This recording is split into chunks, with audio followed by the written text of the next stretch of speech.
Folks, we are live. Welcome to Talking Crit. I am your bartender in the OSR, frequently a target of spitballs and fake shipments of shit. Eric Tenkar. Fake. Well, Real shipments of Is real shipments of fake? Okay. Real fake shipments. Stays right. My once a week work spouse, Mike Badalato. Bad Mike. The devil. Coming to you live from beautiful downtown Middleton. Only miles, about an hour away from the infamous Dungeon Hobby Shop, but only, really, I'll be honest with you, only hop, skip, and a jump away from the world famous Game Hole, which is Alex Kamer's incredible collection of gaming stuff, which I got to see the other day too. So because we are only a hop, skip, and a jump, I didn't realize how close I was. I'm just right across the freeway. Hop, skip, and a jump. Yeah, I'm going to go there tonight. I'm going to try to sneak in the top window. I'm going to pry the air conditioner out, crawl in there. When we see that the building collapsed in Madison, we'll know why on the news tomorrow. Local pub collapses, Madison, Wisconsin. Yeah. He's got all his everything that was ever published for TSR shrink wrap, multiple copies all over the wall. But he has this one little special glassed in area that has all the good stuff. Like he's got like 2 jade hairs with covers, which there's like 7 in the world. But that's right by the window, man. I think if I get in the window. Did we even announce our special guest tonight? Oh, no, we didn't. No. Who is this guy? I don't know who this guy is. Never seen him. Oh, I know. I'm waiting too. Huh. None other than Zach Glazar, Fraud God Games, Necromancer Games, and, judging from his old hat, lesser known. That company went under. It's not, I wouldn't advertise that. There's some big company preyed on it is now trying to sell its Pittsburgh, like picking its bones.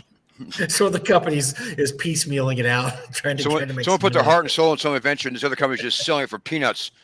Peanuts, well, they could be selling it for peanuts, but so we're talking about Whisper and Venom, which was the first publication of lesser known games, and now it is a Kickstarter from Necromancer Games, and for both 5e and OSC, the hottest game system in the world, and the hottest OSR game system in the world. Boom, boom, right there.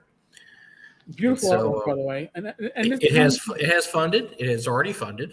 So your money's in the bank if you decide to throw some money in this and get Whisper and Venom, which is a great little campaign setting. A lot of the people that in the OSR kind of got their, I wouldn't say their start here, but I mean pretty close. I mean, this is the first thing that Zach ever wrote. Lloyd Metcalf, who a few of you might know, that knucklehead. This is really one of his first,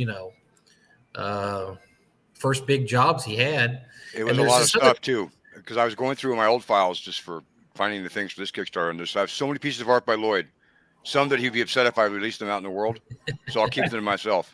But they had 2012 humor, right? The maps were done by somebody that you may have heard of. I don't know if she's that famous or not, but I've heard somebody named Melissa Fadden, who I had never heard of. She's infamous now. But yeah, and infamous, yes. Yeah, Alyssa had a big part in this, and then you got this guy Edwin Nagy ended up writing an adventure for. He contacted me to nag me on Kickstarter to say he found some grammar errors in the PDF and wanted to know if I wanted to know them. And so I said yes, because I actually wanted it to be really good. And he returned those, and he sent back some more because, as he does, I've been working with Edwin pretty much straight since then. He wrote part of this book coming out is going to include the 2 extra modules that we did back in 2014. And the first Sentinel. I don't know if you can see it there. This one. First Sentinel's that's a really good adventure. So Edwin wrote that one for us, and I edited and laid it out, and then so we worked together there, and then Frog God in a hostile takeover, a la Twitter or Musk style. Frog God showed up, and next thing I know, I was working for the man. I had to wake up every morning and work for the man. No more independent thinking. Dumb man. And then so when you first originally published this, this takes me back. This is part of my history too, because I first met Zach. Zach went to North Texas number 4 the infamous Holiday Inn, North Texas, that we don't like to talk about. Kind of like D&D players don't like to talk about 4th edition. We don't like to talk about Holiday Inn. Fourth con, yeah. Yeah, the 4th edition. Well, we don't like to talk about the 4th con because it was at Holiday Inn where we had a lot of issues. But and that was also the infamous con where I left Zach at the airport, which is still hilarious. But instead of picking him you up, just did it again just for fun. You did an encore last time I came. I actually did it. No, he did. For fun, and he actually goes, "I'm not kidding." I'm like, "I didn't think you were." History indicates that you're not kidding. When I had food poisoning. I had to go back home. That was the excuse last time, too. I was all the way at the airport. I drove all the way home. That's what he said. I don't believe him. I'm going to put those Apple tags on him. That was pretty funny. He couldn't believe it was happening again, but it was. Yeah, well, I used to be surprised by things, but you remember where I work now, right? So, well, he came to the con, and he had been to Gary Con that year, and he had a long hiatus from gaming. I'm telling your story here, because this is a good story, and nobody really wants to hear you tell it, so I'll tell it. I mean, he had a long hiatus from gaming, and he wanted to create his own something. He wanted to create something, for gaming, because we all do, right? We all sit here and we go, man, I'd like to make a box set someday. I'd like to make a module. And so Zach had this vision, and he started schmoozing and talking to people and getting advice from people. And it wasn't a vision yet, actually. No, it wasn't. No, I just wanted to make a 16-page module released for free on Dragonfoot. Really? That's not how it turned out. And your buddy John Hammerly at the time, you and him worked on this, and I wrote it. He helped me rewrite it and organize the thinking, and to take it from a draft that wasn't that good to what I think is quite good. I'm really proud of it now. So by the 5th convention the next year, you had it. I mean, it was there at the convention, right? I mean, I was running the Kickstarter. Yeah, running the Kickstarter at the next convention. Bill Webb backed it. He grabbed it when he was outside smoking, grabbed my iPad and backed it. Really? And he told his wife, "I backed this Kickstarter," and she rolled her eyes at her. That's the first time I ever met him, ever. I think I've seen him once at a booth, but he just walked up and backed the Kickstarter and walked away. Another Kickstarter, yeah. Chris was like, "Yeah, another Kickstarter, man." So, but yeah, it was you did your due diligence and sent in for an Annie, and it was nominated for an Annie, which means it actually made the process of getting on the, where you could actually vote for it. Which got nominated for 2, so I was lucky. One was like miniatures, right? Or was it miniatures? Oh yeah, no, yeah. I see. When I got Whisper and Venom, I finished it in the Kickstarter ended in July, and I promised to deliver in December, and I had finished the manuscript. What I had not done is the layout yet, because I had done layouts in high school in PageMaker 1, but I'm like, I could just do this InDesign thing. Well, it was harder than PageMaker 1, but I did do it, and I did it in 6 weeks, all myself. And then I did the miniatures I had been making over time. And when the Ennies texted me in August of that year, "You've been nominated for 2 awards, Best Miniatures Product and Best Production Values." I'm like, oh, okay. Not best writing. And then I look and see who's in it. It's me, Paizo, WizKids, Faza, and Onyx Path. So you knew that there was. I was never going to win one vote. Not a chance on earth. Yes. I'm not sure I even voted for myself, to be honest with you. No, in all honesty, I mean, I was not recognized. But I was recognized because they liked the product when they put it there. Right. I bet 95 or 100% almost of the people who voted that day on the Ennies didn't have a clue who I was. And I even it's true, because when they pronounced my name on during the Ennie Awards, I watched it with you at your house. We watched the award presentation, and when they said out loud who I was nominated against, you started laughing really loud on the couch, and you really hurt my last bit of feelings of maybe my bit of hope. You stabbed him right with a flame tongue. Ooh. But yeah, no, I got wiped. But the good news was I had a chance to redeem myself with Death and Taxes, because I got nominated for the same 2, and I lost again. Oh, well. Somebody says, so a lot of people would have taken the hint at that point, but you didn't take the hint at all. Nope, I kept on plowing along. That's too bad. No, but anyway, this is I remember reading this. This is different. It's not your average campaign setting. There's a lot of really dark humor in this, and that's what I liked about it.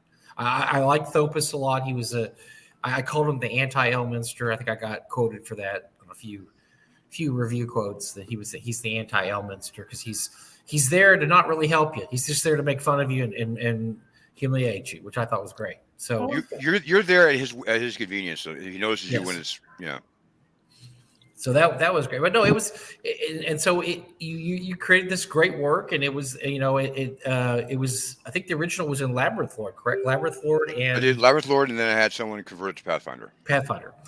And then years later, did you do 5e on this? No, you never do 5e. Never done a 5e till now on it. I did 5e in Death and Taxes. That was the first thing I ever did in 5e.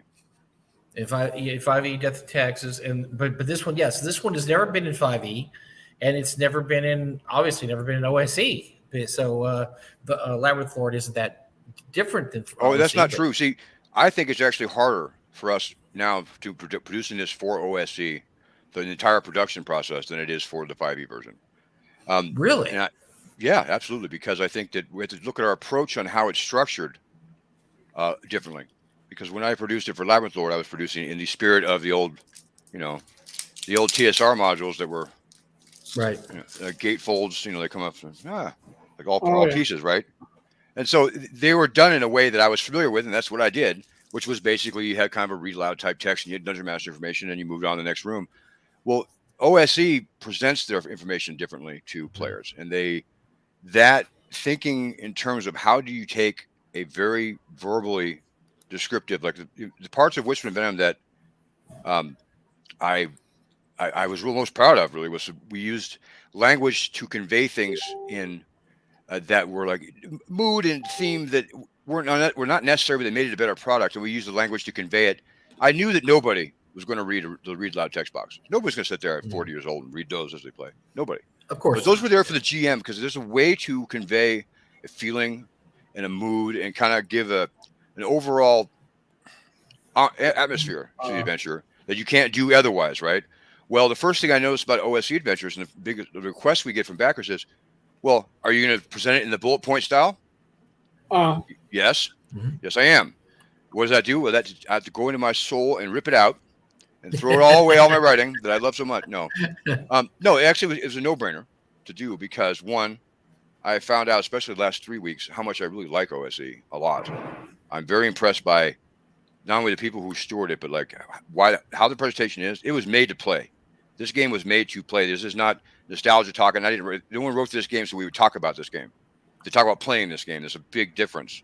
And I liked the fact that it just had everything that I wanted in like a game. And so now, as I'm cutting up Whisper and Venom, I'm throwing all this awesome stuff, not out, to the side. I'm finding that there are parts of it I like better again. And there are parts of it I think will work real well here, but it's going to be... all right, fine. I won't even dance around. We're going to be producing it actually in an A5, barring any strange things coming from our printer overseas. We're producing it in A5 format, so it's going to be a different kind of layout. And that kind of layout, it really pays attention to the on-a-page spread style and make sure that the information they want is handy and quick. And then I had a long meeting with Lizanne and Edwin yesterday about how we're going to do the adventure layout and how it's going to differ from other books we're doing in OSC and why it is and how we're going to approach things like just like this answer is overly wordy, how we're going to approach the overly wordy parts of the event, Whisper and Venom, and how we're going to lay out things like the setting and where in the book stuff's going to go, but mostly how do you take the maps that were designed for 8.5 by 11 and the adventure, which is not even thought about in presentation when it was written. Nobody thought when we wrote it that, hey, Area 5 is a little too close to Area 4 here. So that will make a terrible spread. Well, those things have to be think about now because if you're actually going to do it, you can just invest the kind of time and money. I had to go through and rethink a lot of stuff and got some ideas and worked late last night even on working on the map stuff to make sure it's going to work. But even though somebody dropped out, I saw it went from 480 to 479. You're helping your cause a lot here. This is great. I know that I'm boring them. No, it was they dropped out before I started talking, so I know it wasn't just me. No, but we have enough people. The OSC response has been so positive. We are going to do the hardcover, and we're doing A5. Yeah, all right, thank you. Nice. And that has added. It's going to take months off my life, but I think it's worth it because it's one that's really a lot of fun to look at this and to see a game that people are this excited about elsewhere. Like I lurk a lot now. Like I never use Discord, but if you're on the OSC Discord, I've seen you because I look at all the different chats, and I've seen the ones on Facebook, and talking to people who are fans has been a really pretty amazing. So I'm really excited about this. I'm really dedicated to making sure it comes out nice. And it's actually totally not to be quite justified, because we've had overwhelming support for a system that up to this point had a lot of fans, but didn't have a whole lot of actually, and I don't think we're all that mainstream, but more mainstream support from, companies that have 5 or 7 people who they have to, justify doing stuff for. Right. So if I would, unless I would have made it for everything, because I was just me. The only one who suffered if I made a bad decision was me. Making a decision to do work with OSC was in a way risky, only because I knew how popular it was. I knew how well they did in their Kickstarters. But does that translate to supporting companies or supporting works? Yeah, you don't want to do an OSC adventure and then screw the pooch on it. Yeah, and we still might. No, then Whisper Venom is the one that brought down OSC. You ruined OSC for everybody. That's what's going to happen. That won't be the first thing I've ruined, but it's been wild, and it's really wild to work on something again. Like it's fun to look at the old school part of it again, because I did that before with Labyrinth Lord, and that's the part I understand and like. And I feel like I got to do the same thing. I'm Groundhog Day, but in a decade, right? So I relived the same day over and over again, but just a decade later. Right. So I wake up and I look at how much Whisper and Venom is making on Kickstarter. And I look and check, and what am I doing to promote Whisper and Venom today? you made more than the original time. You passed. I made more 23 and a half hours. I made more than I did the first time. Wow. But I actually probably will wind up making less, because one, this is an investment in actually the building of it, and 2, most of it goes to pay back the investment we've already done for art and for new maps and for editing and for conversion, because all that stuff was finished before we launched. Like, that's why the great artwork is all there. We have no outstanding pieces of art, though we're going to add some now, though Bill doesn't know that yet. Not much, just a little bit. And I think we're going to make the stretch goal where I have extra content going in, and I have to have the effete aristocrat, the last of the aristocratic family, the Tellus is going to have his little harbor where he does his riverboat, kind of like Crocodile Dundee, but with a better hair. But anyway, with hair, period. Better hair. I didn't say with hair; it is better. Oh, wait. What's better than? I thought you said Tom Tellis. I'm sorry. I did say Tom Tellis. Exactly. It's just fantasy. Because you guys believe there's fantasy. You can have differences. Yeah. Anyway. Tom Tellis. By the way, Tom Tellis is very angry at me this week. So I went to the New Glarus brewing company, and I hope you poured a bathtub down of booze down your throat and took a picture of it. What I'm going to do is, before I go out of town, I'm going to buy a case of it for North Texas for the warehouse. In his honor. And then I'm going to pour one out. I'm going to have a video of me pouring one out before we get for your dead homies. This is my dead homie. Yeah, and so then I'm going to send that to Tom. Let him watch that, and then I'll crumple the can up, throw it on the ground, and drive out of town. It's going to be beautiful. It's going to be. It's Kubrick. Kubrick wouldn't have thought of anything this great. Well, he is a great inspiration, and that's why I'm adding that to Whisper and Venom, because I've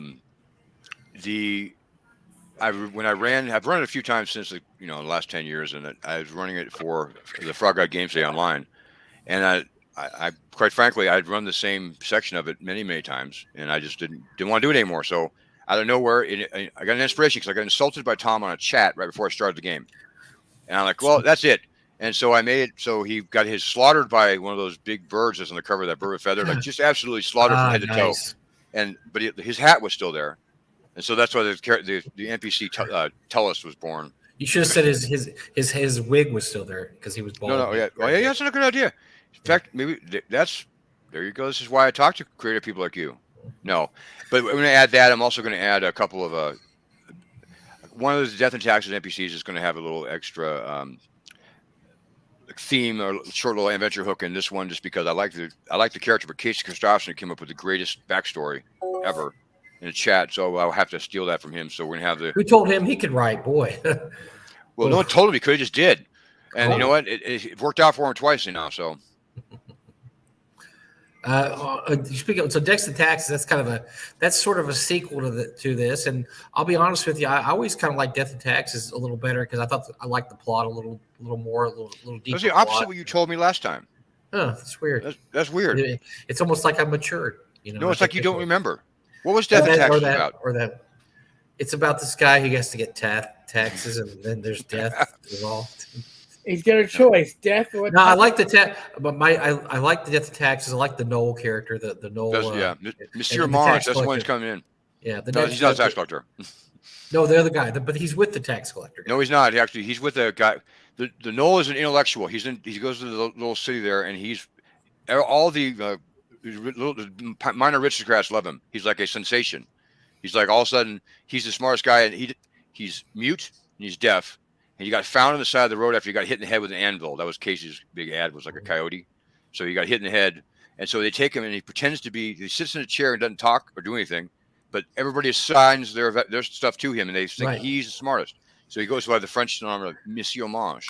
And so whenever they ask him, he wants anything. Very being there, Peter Sellers being there-ish. Yes. Yeah, exactly. And it made for one, a funny drawing, but two, I think it actually is a statement about what we'll assign value to as a culture. You know, this person is the smartest person ever, this week says, right? And so that was what the character's for, but I have an adventure built around him now. So he's coming back. Monsieur Mange is making an appearance. Yeah, you're right. I remembered. I did like Whispering Venom better. Never mind. Forget about Death Oh, Taxes. shit. Makes sense. What's that, Eric? So no, that ain't right, man. That's just Whisper Venom. So if you're curious, Whisper Venom is great because it's a setting and adventure. There's an adventure. You can have the setting. The setting is pretty interesting. It's not your average fantasy type setting. It's very dark fantasy setting. I mean dark setting. I don't mean dark like raggy dark. I mean dark like dark humor, kind of black humor. It's just real. You know, things aren't. Well, give us some examples of some of the stuff that isn't the way you would normally see a fantasy. Well, they have I pay a lot of attention to setting. It was really important to me even though we have settings that have dragons and they have, crazy demons and magic spells, I like them to actually make sure that they are grounded in a way that feel believable. And so I had a really not sophisticated, but well thought out economic structure between the three little towns that make up the setting. They're small little towns, but they each have something they're good at, and they trade in goods. But one of the towns is run by goblins. And I remember Guy Fullerton did one of the first reads ever of the draft and said that he was not cool with the goblins being like NPCs at the town. He didn't think that was going to go well with old school. But the town, it basically was a town they took over.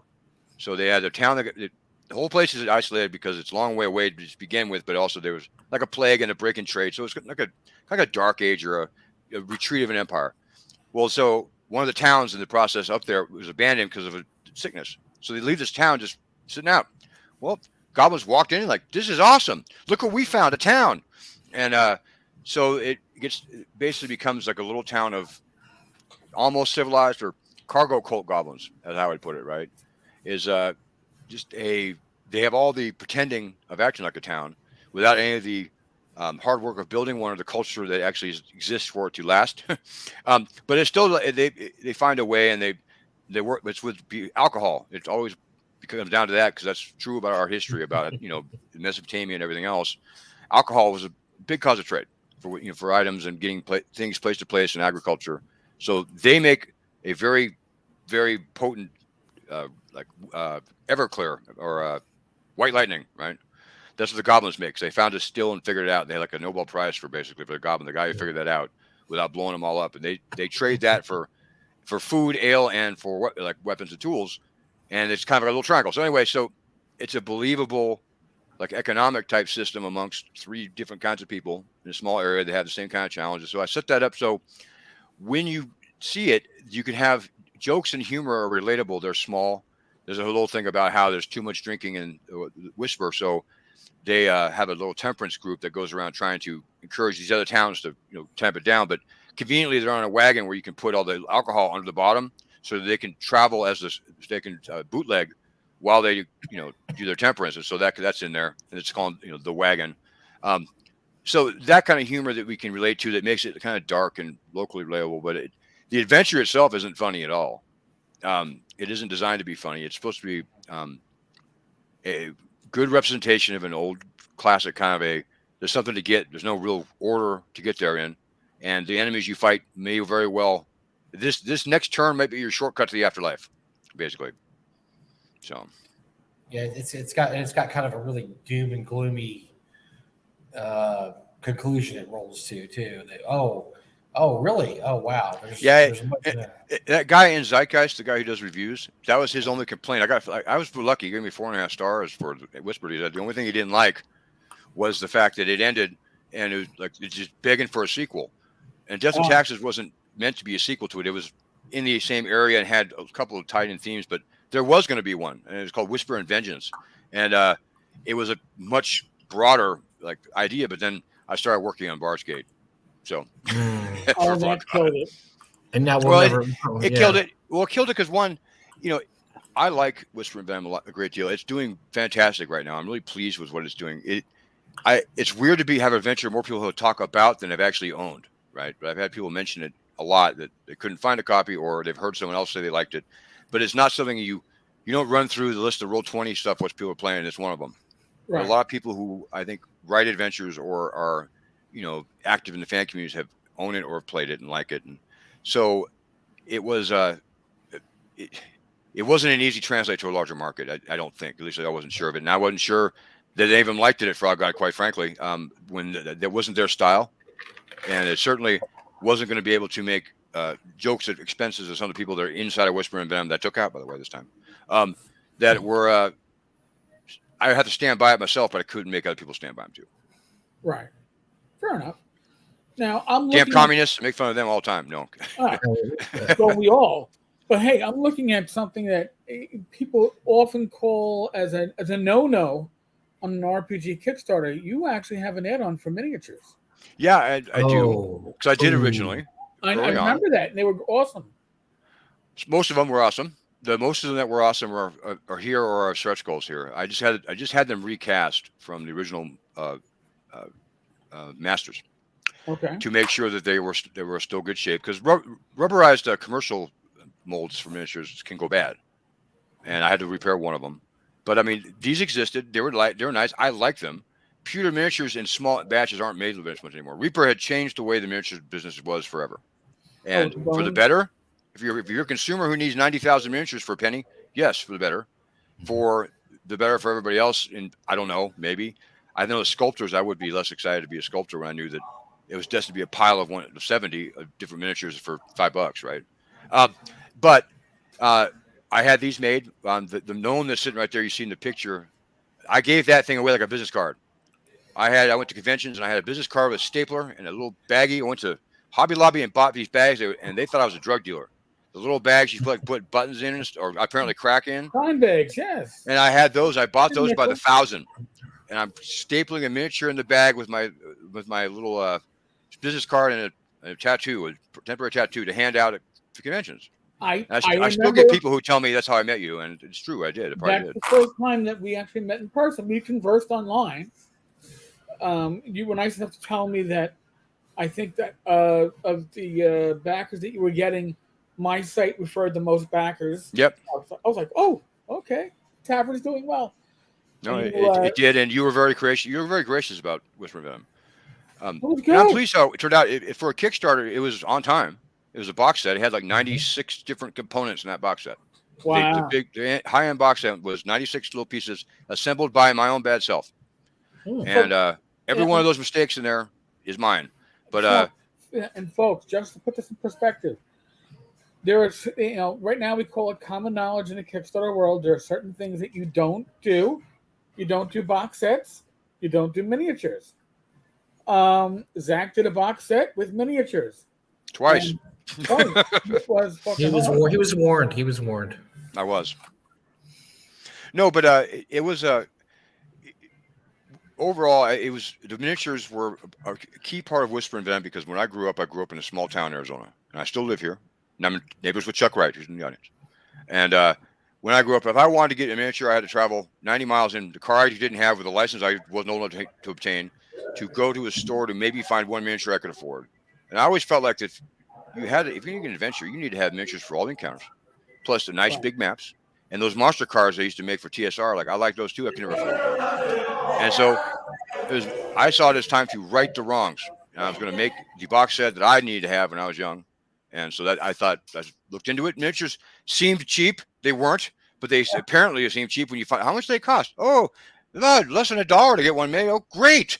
Yeah, well, after sculptors, commercial molds, non-commercial molds, test prints, shipping, and then little tiny crack baggies to put them all in when they're multi-pieces in again. They become more expensive. But because I had them and because Valiant Miniatures are such awesome people, we decided to include them as kind of an extra. And we had a first day pledge where you got a figurine. It's one of the Topus with his Pixie Familiar, which is the smallest figurine ever, but it actually does work. And it was a little more unusual, so that's why I did it for the 24-hour. But we could have gone overboard and made a bunch, but some of the models, I'll be frank, they got cut for production from the sculpt to a way they could spin them in the caster, and the cut was hard. Yeah, it made it hard to assemble. So. Okay. I just, I've watched, I've backed numerous minis, not just bones, but metal minis, and some have worked out really great, and some never materialized because minis are a really tough thing. So I'm impressed though, because these were fun, and to get those box sets back then and have them arrive, and you open it up and you're like, how the fuck did he fit all this shit in here? Sold my soul to this guy named Satan. Wow. No, in Death and Taxes, actually, I had to shrink wrap it to keep it closed. I'll be honest. For the high end pledges, yeah. I remember. I remember the thing I remember most about Death and Taxes, or actually Whisper Venom, is you open it up, took the stuff out, you could never get it back in the box. There was a mystery. There was a trick to getting it all back in, and once you get it out, you're like, and then the lid's not shutting, and you have to. It just wouldn't work. You're trying to get it back in there, and nothing. It just don't fit in there. And I think that was one of the people had talked about, that there's too much stuff in this box. I'm like, how can you have too much stuff in a box? It's awesome. Well, and great. One of the things was I over planned. I made the box bigger than I obviously needed for books and dice, and I sat there and when I ordered everything, I tried to do like my best industrial design CAD to figure out, okay, will this fit? And then when it finally got there, it did, but so closely that I could have ruined my own Kickstarter. I had something not fit the box, and it wasn't a standard size box either. And the wrap, and there's so many things I was learning all at once. How do you get boxes manufactured? What do you do with the gloss wrap? How do you take they call them the die cuts for the boxes to make sure that they're done correctly? And how are you gonna lay that out? And like, well, I don't know. Like, how do you do that? And it's, well, it's one big flat sheet that has all the folds in it for the box, and you got to put all the information on it. You got to imagine in your head where it goes. You go, okay, this is this side, this is this side, and so you do all that at the same time while you're doing every other task. You're checking the miniature proofs, and you're checking the writing, and you're dealing with online, trying to make sure everybody's still aware of it, and writing updates. And it was a lot of work, I admit, but I'm glad I did it, because I always had wanted to. Ever since Dragon Magazine made me send them the self-addressed stamped envelope for 22 cents, I want back to Dungeon Magazine for the calling writers. I'm like, here I am, baby. So, how'd that work out? It was very expensive and hard on my stress level. But I think the great thing about Whisper Venom is it did get you a rep in the industry, and unlike a lot of us, it got you a good rep. So that was because you did do the Kickstarter on time. It gave you everything they advertised plus more. It was a you got to remember, this came out, this was right in the middle of the Wandering Wizard when he was doing his oh my god, this thing where he had all these Kickstarters that didn't fulfill, and there was a lot of it was that one and Dreamer Mount, the two of them. And Men in Magic too. Men in Magic was about this time. Yep. The guy who got all the stuff, because everything was going great. My plan was awesome. It was like April or March of that year, and I'm going to launch in May. I have it all set up, and I have everything planned for. Back then I really would plan a lot harder for stuff than I have to now, but I had all planned out. And then I woke up one morning in the middle of the night and just looked at Facebook, and I saw that Mike Tenkar announced that he was a terrible steward of their money, and he'd spent all that $30,000, and he wasn't going to have anything to show you for it. And I watched my whole world just fall apart. Nobody should ever trust me as a businessman again. Yeah, no, but the thing is that I already thought it was weird that this existed. Because my very first reaction to Kickstarter was not, I'm going to do this for the rest of my life. This is going to be a big part of my next decade, and how this is going to be huge. It was, who the hell would give some stranger money to make a whatever it was? I mean, at the time I didn't know much about the game stuff on there, but still. But then I did it. I actually backed Dan Proctor did a Labyrinth Lord screen. and I backed that. And his was great because he never did extras. He was real smart that way. So I got the screen, showed up 5 months later after I totally forgot I ordered it. There it was. So when I did the Kickstarter, I was thinking, well, this is going well. People keep making more money. I think that Frog got it done Rappahatnock. And I knew that wasn't anywhere near what that was going to wind up being, but it was huge. And the pledge levels were insane. I was like, who pays this kind of money for? Well, but right. They did for the people on this cast right now. Yeah. Yeah, no, and then so they did it, and it was really huge, and then Dwarf Mountain did it, and it was like 45,000. Like, holy cow, I could actually make enough to where when I could sell these at retail and still make $3 each or something with a discount, the discounts of them, and I was getting excited. Like I could actually build something small and interesting. Well, nice still happened, and then the Dwarf Mountain stuff, they quit sending any updates. I mean, like all of a sudden, the $45,000 OSR Kickstarter just went radio silent. And like everybody's asking about it, talking about it, like back when we had forums. And so I'm like, well, that was 2 years of my life. I'm gonna make $5,000 and I'm gonna have all these like pre-orders. And cause I assumed I'd make at least 10, just judging by what I'd seen for 50 Kickstarters and watching the trends. And I'm like, I'm not gonna make it. So I'm gonna have to set my actual funding level higher because I'm gonna cut my losses if I don't. Because it's just not gonna happen. Because watching the reaction tonight still was what you'd expect. I'm never going to back a Kickstarter ever again. Yeah, exactly. And all you guys are frauds, and so that, I mean, I had worked so hard and I was like, this shot was like, the old Wild Kingdom show with Mutual Omaha. The guy in the helicopter always has the gun with a tranquilizer. Yep. My project got shot by the tranquilizer gun out of that helicopter before it got a chance to even launch. Right. That's how I felt. But I was lucky. I'd been to conventions and I knew enough people who were willing to give me a chance. And some of them on the higher level pledges. He was schmoozing. He did a lot of schmooze that year. He really did. Hi, I'm Zach Glazar. Here's a miniature. Have a miniature. Glazar. Here's a miniature. Have a miniature. That's what's the funny thing is I tell people that, moxie matters. Like I didn't like doing that because I was embarrassed. And a lot of people that I met didn't want to meet me, didn't want anything to do with me. And as far as they're concerned, I was selling them long distance. Yeah, still don't. Right? But it takes, that's what it takes to get actually to the point where you can have a contact when you need something. Because I met Matt Finch and I met Chuck, right? And I met like Jeff Flanian. And when I had questions back then, there wasn't a lot of places you could turn. Right. People weren't going to answer you on a forum like, hey, I need to know exactly what kind of point size in the gloss do you need to be able to do a wrap around a box. That's not the kind of questions they answer in forums, right? So, but I was able to get an answer out of Jeff for one of them, and then I was able to get Matt answered me a question. Let me use one of his creatures in Whispering Venom. And just those little things matter, but that wouldn't have happened without spending hours passing out little domes and 28 degrees outside in Lake Geneva by the smoking area. Because I know that, although it's because I smoked, I know that's where people actually they welcomed like random solicitations. When you're smoking, you just talk to anybody, right? So it was a good place to. Hey, I'm Zach. Hey, nice to meet you. Hey, have a gnome tattoo. Here's one for your little girl. But the thing is, Valiant Miniatures told me that one of their most cast figurines in history was Thopus from the lesser known Thopus, because he had his own mold and he kept on getting made in the hundreds and the hundreds and the hundreds, because I would pass them out all the time.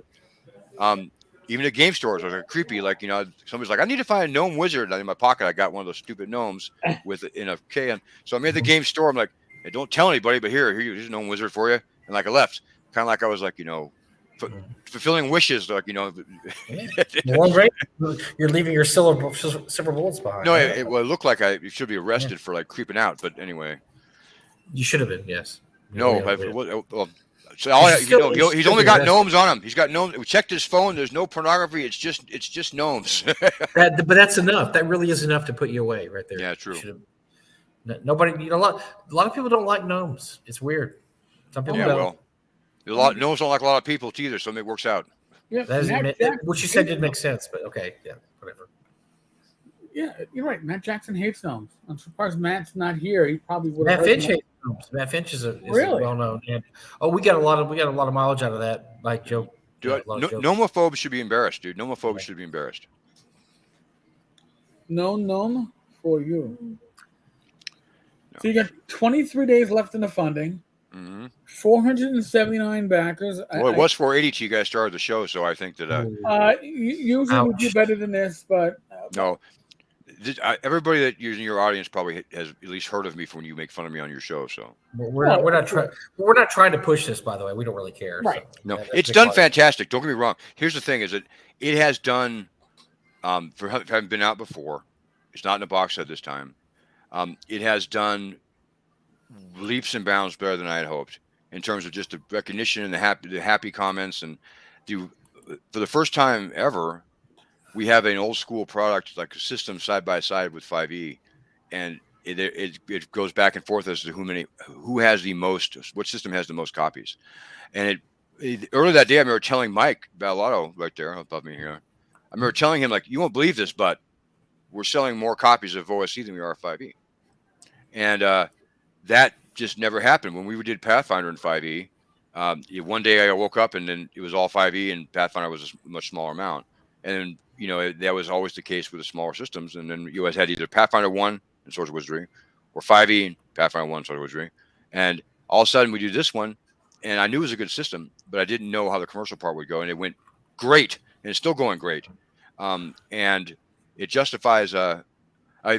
Bill was real nervous about committing to any kind of print when you do a print run of over like 500 or 1,000 overseas in order to make sure you can have that print run made with the library bound books.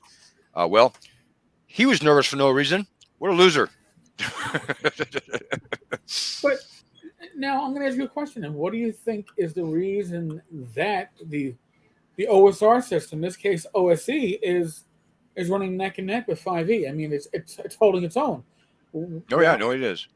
I think there's a few reasons. One of them is I think that we made wonderful stuff for Swords and Wizardry for years, so we already have an audience that knows we can do it.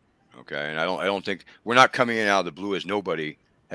We've made Savage Worlds for years. We're going to make this because it had no at least close thread with it, and we talked to them. They were friendly with us about doing this. They were kind enough to get us in touch with the right people to help. They promised to review them and get us in touch with the right people to make sure that the conversions went well. And I think that the word came out from some of them that, hey, these guys are actually asking questions about making sure the system is being respected. Okay. And we actually, I may be going overboard with it because I do care. And I think that mattered. And I think the other thing that mattered is that it wasn't just going to be an also ran. We gave an option for where you can get the full library bound book. We'll make it. We just have to make sure that we don't. We have to be able to feed Bad Mike. Like he relies on part of his income, and we have to make sure that he doesn't have to suffer. It's like Tiny Tim, but not as tiny. Yeah. So I showed you my new car. It's out here in the parking lot. No, I heard all about it. Yeah. You probably bought it right after you're busy harassing people up in Wisconsin. Well, it was a nice car, but I appreciate the money that Frog Gods give me to help buy that car. Dude, the money I get for Wizards of the Coast, man, it's rocking and rolling. Being on the payroll of. I heard you're on and I'm very upset. I heard you're on the payroll, yet I'm not. So I don't know how you got on there and you didn't throw a bone to your buddy. I actually work. It upset me. That makes me upset. What, you actually work? I actually show up. This is a full-time job for me. It really is. And like this week, it's been way more than one, and it's great.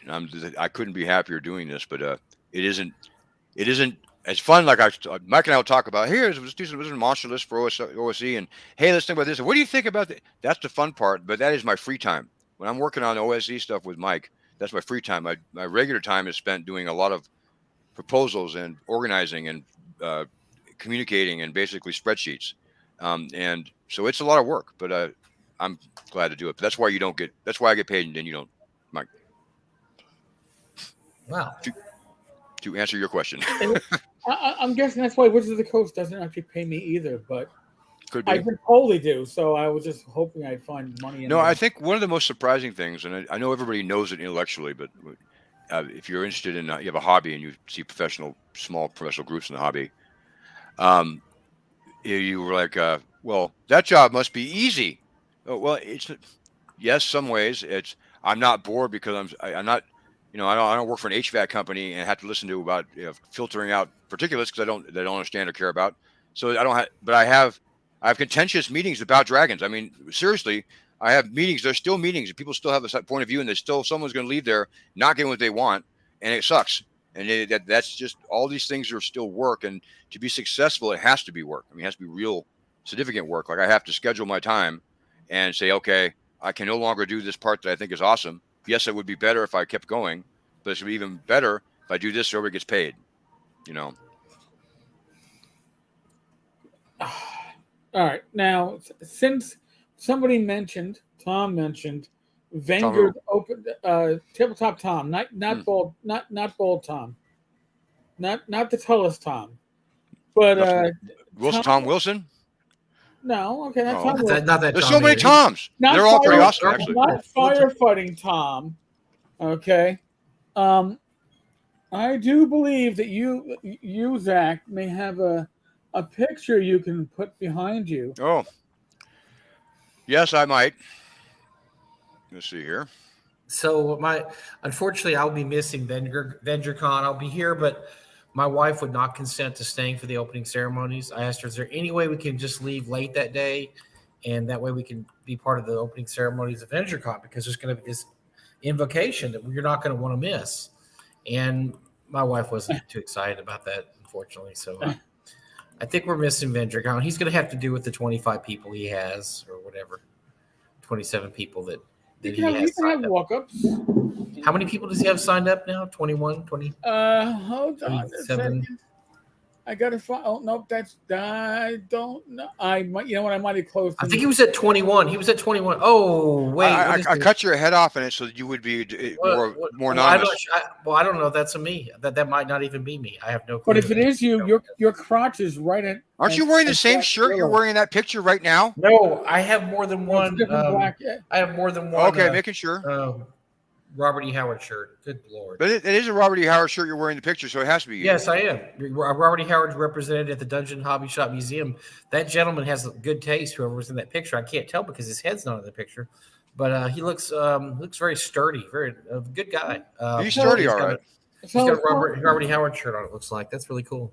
So Mike, you told a story before we logged in and went live about an idea that apparently your wife had, a picture she wanted to take. Yeah, my wife got way into that picture taking. So show that picture again. I'm not saying this is me, but I'm just I'm not going to say bring the picture back up. Bring the picture back up, and I was so you see. So she thought, why don't I just put my back to the camera, stick my hands in my pockets, and look like I'm peeing on the sign? And she thought that was so funny that she almost died in the car laughing so hard. And then her other idea was to drive by, have me drive by and be flipping off the sign and take a picture of that too. No, this is all true because they called me from the car like a pair of teenagers who were just out there toilet papering houses and chuckling like I was like, first of all, I couldn't believe it. His wife was the one on the phone, and I hear them, and then they're talking of a new car they bought that they don't understand the Bluetooth in yet. But all I heard was laughter and my first take was Mike got arrested for peeing on something. What was it? And then eventually I figured out what he meant, but that's what the conversation was like. I see. I didn't want to lower myself to somebody else's level, and I wanted to keep it classy. And so I thought, just nice little picture. Yeah, we're always class. Wow, you come to the tavern for class. That is not brand. That's off brand. A nice little picture of me just standing by the sign. Now you can't see the face of this gentleman, but I know it's incognito, and he has a hat and sunglasses on, so you can't really tell his identity. But yeah, I figured a nice little incognito shot. Now, when I was there were 3 cars in the parking lot, so there was the Dungeon Hobby Shop Museum was inhabited that day. Was it? And my wife volunteered to go inside. And so her other idea, so I wouldn't take a picture of me peeing on the sign. I wouldn't take a picture of me flipping off the sign. So her other idea was for her to go inside and ask about Star Frontiers. Have they got Star Frontiers? She should have. Just like some random blonde lady walks in and says, I'm curious, do you have Star Frontiers? with the very special Steel Pro class? Yeah. Do you have that rate in your account? I want to play a Nord because she's got blue hairs or oh yeah, blue eyes and blonde hair. She can say, I want to play a Nord. Is there any other classes I could play? No. So yeah, so that was her other suggestion, was to go in and ask for Star Frontier. So We married very similar wives, and I think Rachel would have done the same thing.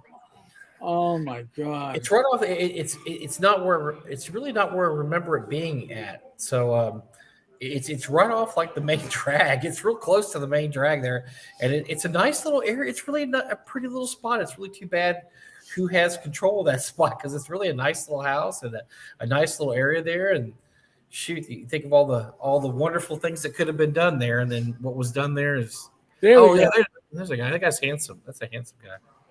What a handsome young man! Look, he's wearing glasses and a cat. Yeah, he's in disguise. You never know. You can't tell who it is. No, you can't tell. It could be you. It could be Batman. I have no clue who that is. You could be Robert E. Howard with your shirt. Yeah, I think it was. It was taken a couple hundred years ago. So yes, 100 years ago. No, so we did make the pilgrimage to Lake Geneva and the Dungeon Hobby Shop Museum. So, I was going to go in, but I thought it was dicey. I thought they would recognize me, and it might go into fist fighting. And Linaus is a black. They were throwing you to Vatican grids. You're a coward. I tried to convince you to go in, and you would not do it. You were absolutely like yellow belly. Well, he's like a SEAL, isn't he? An ex-SEAL. Sure, he is. Or like when you think of SEAL, like you think like. Well, you could have found out and let us all know. Right? Like, what happened to Mike? We don't know. He went in the dungeon, didn't come out like an old school character. Wait for you to go out though. You would have gone out. Well, you know what? Gary Con's next year. You're all welcome to show up next year for Gary Con. So, or this TSR Con next year. Wait. So you want to make a field trip? No. Of course, it's very close to the Lake Geneva to the. Oh wait! Now Zach's backing out. Okay, now he doesn't. No, I was never back. I was never in, but I want Eric to be safe. I don't care about you. Oh, I'll be safe. Oh, they won't recognize. They'll recognize Eric, but not me. Yeah, no. Justin comes up to like my nose. I'll be safe. Well, here's the best part.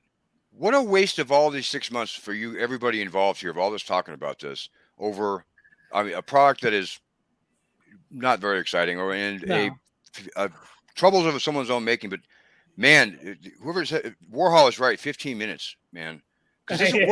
So much other interesting stuff could have gone on. If it was only 15 minutes, it would have been bearable. If it was only I blame Eric. It was 15 minutes, and Eric just made it into 15 months. It's been 15 months because Eric's been stringing it along for the ratings. I did not string anything along for the ratings. Okay, he's been making. You threatened me with legal action when you send fake shit to my house. No, here he comes. I tell you, he's casting he's got his crystal ball. He's controlling you from distance, dude. That's scry stuff, dude. There you go. I'm gonna release a secret communications with Eric where he talks about, hey man, we're low on ratings this week. We got to bring up Lanasa again. Okay. Yeah, send in the clowns. Yeah. Wizards of the Coast needs higher ratings from my channel. So what are we gonna do? This Week in Stupid again for Wizards of the Coast is gonna have to win. This Week in Stupid is pretty much what it is. We don't be brought to you by anybody, right? No, but in all honesty, I keep thinking this will be over, and then I get things like this in my text messages to me. So, well, it'll be over someday. We don't know when. Maybe well, I thought the Zach Smith stuff was over. Then I'd open up my regular browsing reader with my regular feed, and I see that his court case went forward. Oh, yeah? I'm like, this guy won't go away either. So, I heard he posted a 3-page message to somewhere too. So, he did like a 3-hour video that I. A 3-hour video. I'm sorry. I still haven't watched. All I can say is that I thought, this cancellation stuff is cheating me. If people I want to actually cancel keep showing back up. No, I think, but in all honesty, it's like interesting because I'm trying to read. I'm reading like, okay, inflation, okay, this. Zach Smith. I'm like, what the fuck? Am I is my thing broken? You missed the big story because Whitman's back too, man. Whitman's back. He had a video. He posted a video saying he's back. I never gave him any money, so I don't have the same kind of outrage Eric does. He's back, baby. He's back. Time out. I never gave any money either. So why are you so outraged? I'm outraged because I'm an investigator, and this is the case I took. So you're like Jim Rockford. You're like Jim Rockford. That's what you are. You said you need a theme song. You're all set. Just don't throw me in a garbage pail or something like that. I'm going to answer the question on the screen because it's way more relevant and interesting than the actual questions amongst you guys about this, about the pond scum of the OSR stuff. Pond scum. How far away are we from 200 OSC backers? Well, let's put it this way. I think we're over. But I'm already doing the work to make sure that we're getting the hardcover. I'm waiting. I just saw the email go by when I sat down here from Gavin. to get some verifications on some file stuff. And I'm going to announce it probably before the next stretch goal goes, but it's a go. Whether or not it's A5 or not, I'm not certain, but it's a go. We're definitely going to be producing it library bound, and hopefully other stuff, because I get excited about the things you can do with form factors on books. And one of the things I saw was a book that it was A5 form factor, but it's has a jacket on the outside, right? It's a book jacket, but the inside of the jacket's useful. It's got a map right here. Oh, nice. So if you put that on an A5 size book, you can have the actual, the map on the outside. There's a pocket in the back, like here, like rather than a map being attached to it, there's a pocket. That's kind of stuff I'd like to do. So, yeah, I think Vornheim did that. So I don't have a Vorheim, or I would have looked at it. I actually had this one on my shelf, and I'm like, that's interesting. That's kind of the size I'm looking at, and it had lots of cool stuff in it for us. So anyway, so I had a follow-up question. Did I answer it? Well, first of all, you called some of our subject matter the pond scum of the OSR, and I'd like to sort of tell you that pond scum has been responsible for the huge number of subscribers we've had over the past. Oh, I'm sure. Year or so. I should tell him tell him that Whispering of Venom's all about him, so he would bring all the attention to it too. I don't think Whispering Venom. He actually is in Whispering Venom. There's a big thing of grits. There's a grit skull that's in the back, right? Skull.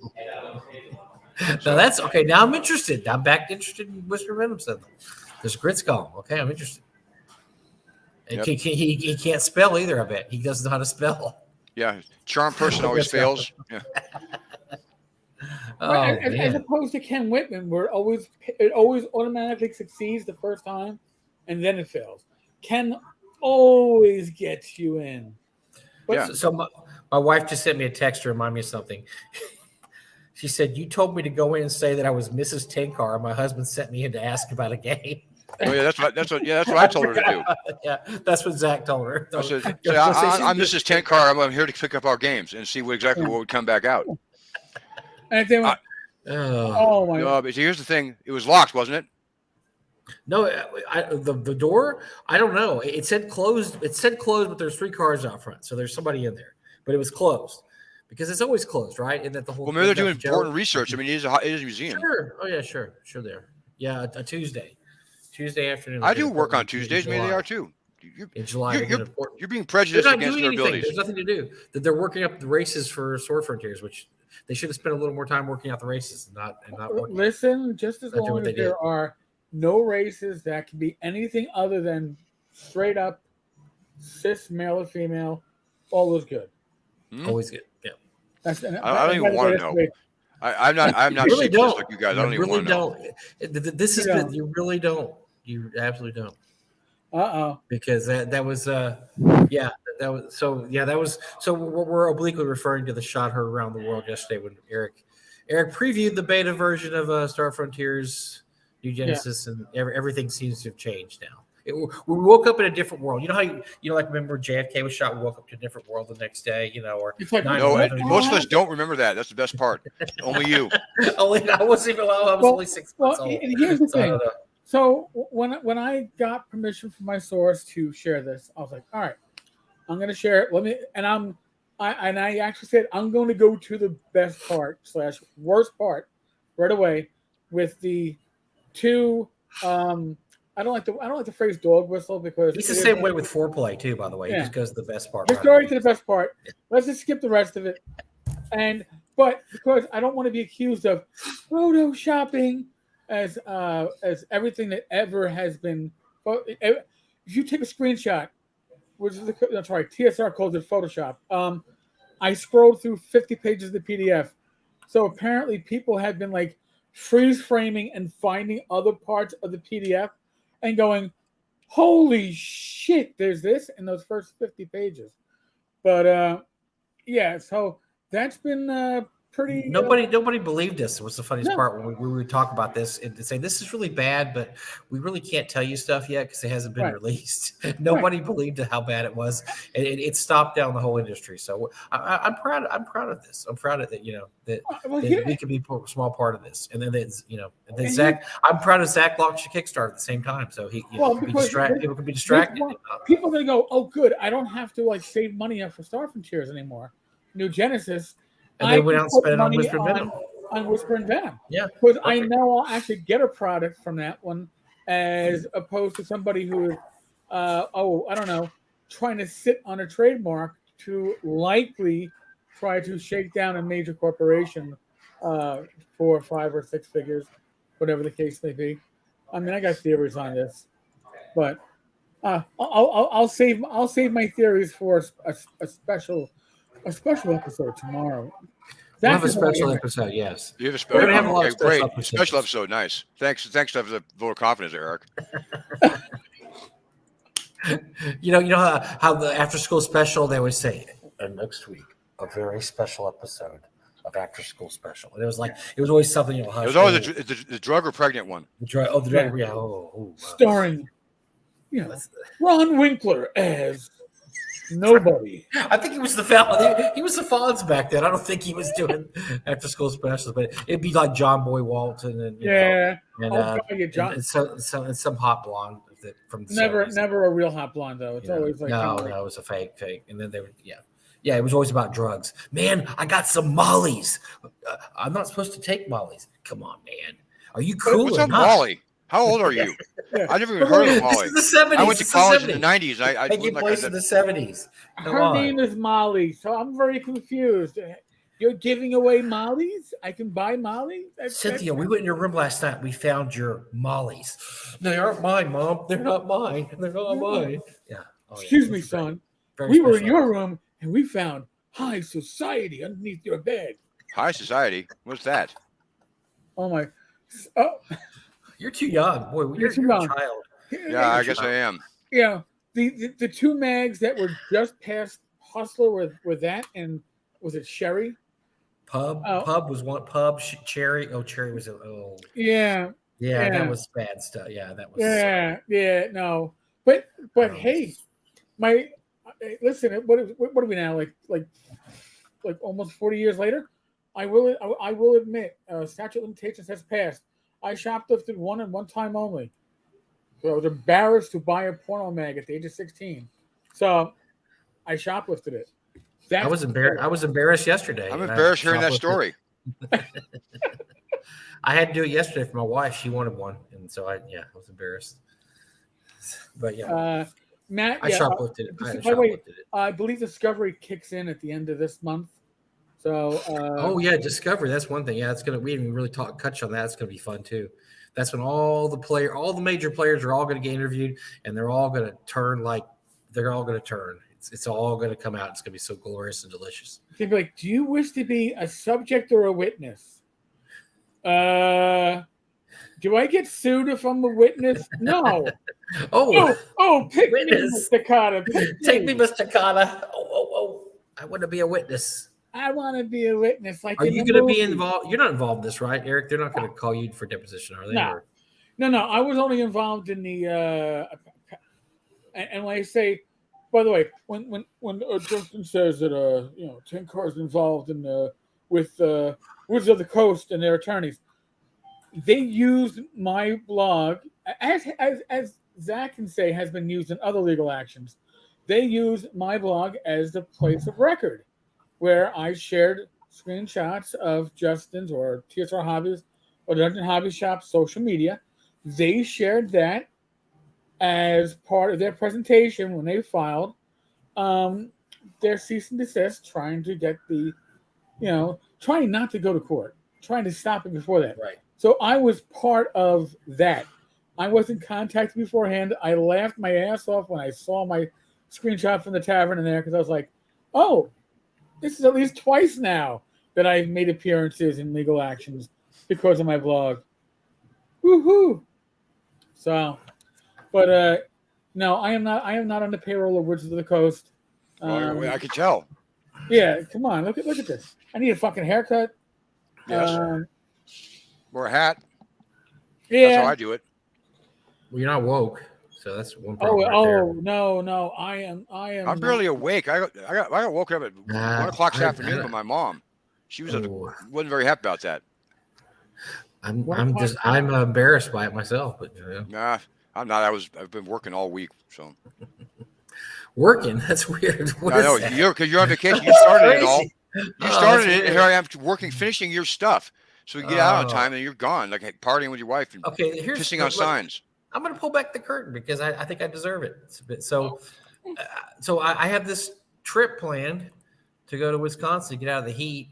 And so what happens Monday, I get called for a very special episode of Frog God Games. And it's like, hey, guess what? We got to do this thing. And you're in, right? Yeah, I'm in. But, I'm leaving to go on a trip. No, for like a week. It stopped right then. No, the other part was in your head. And that's okay.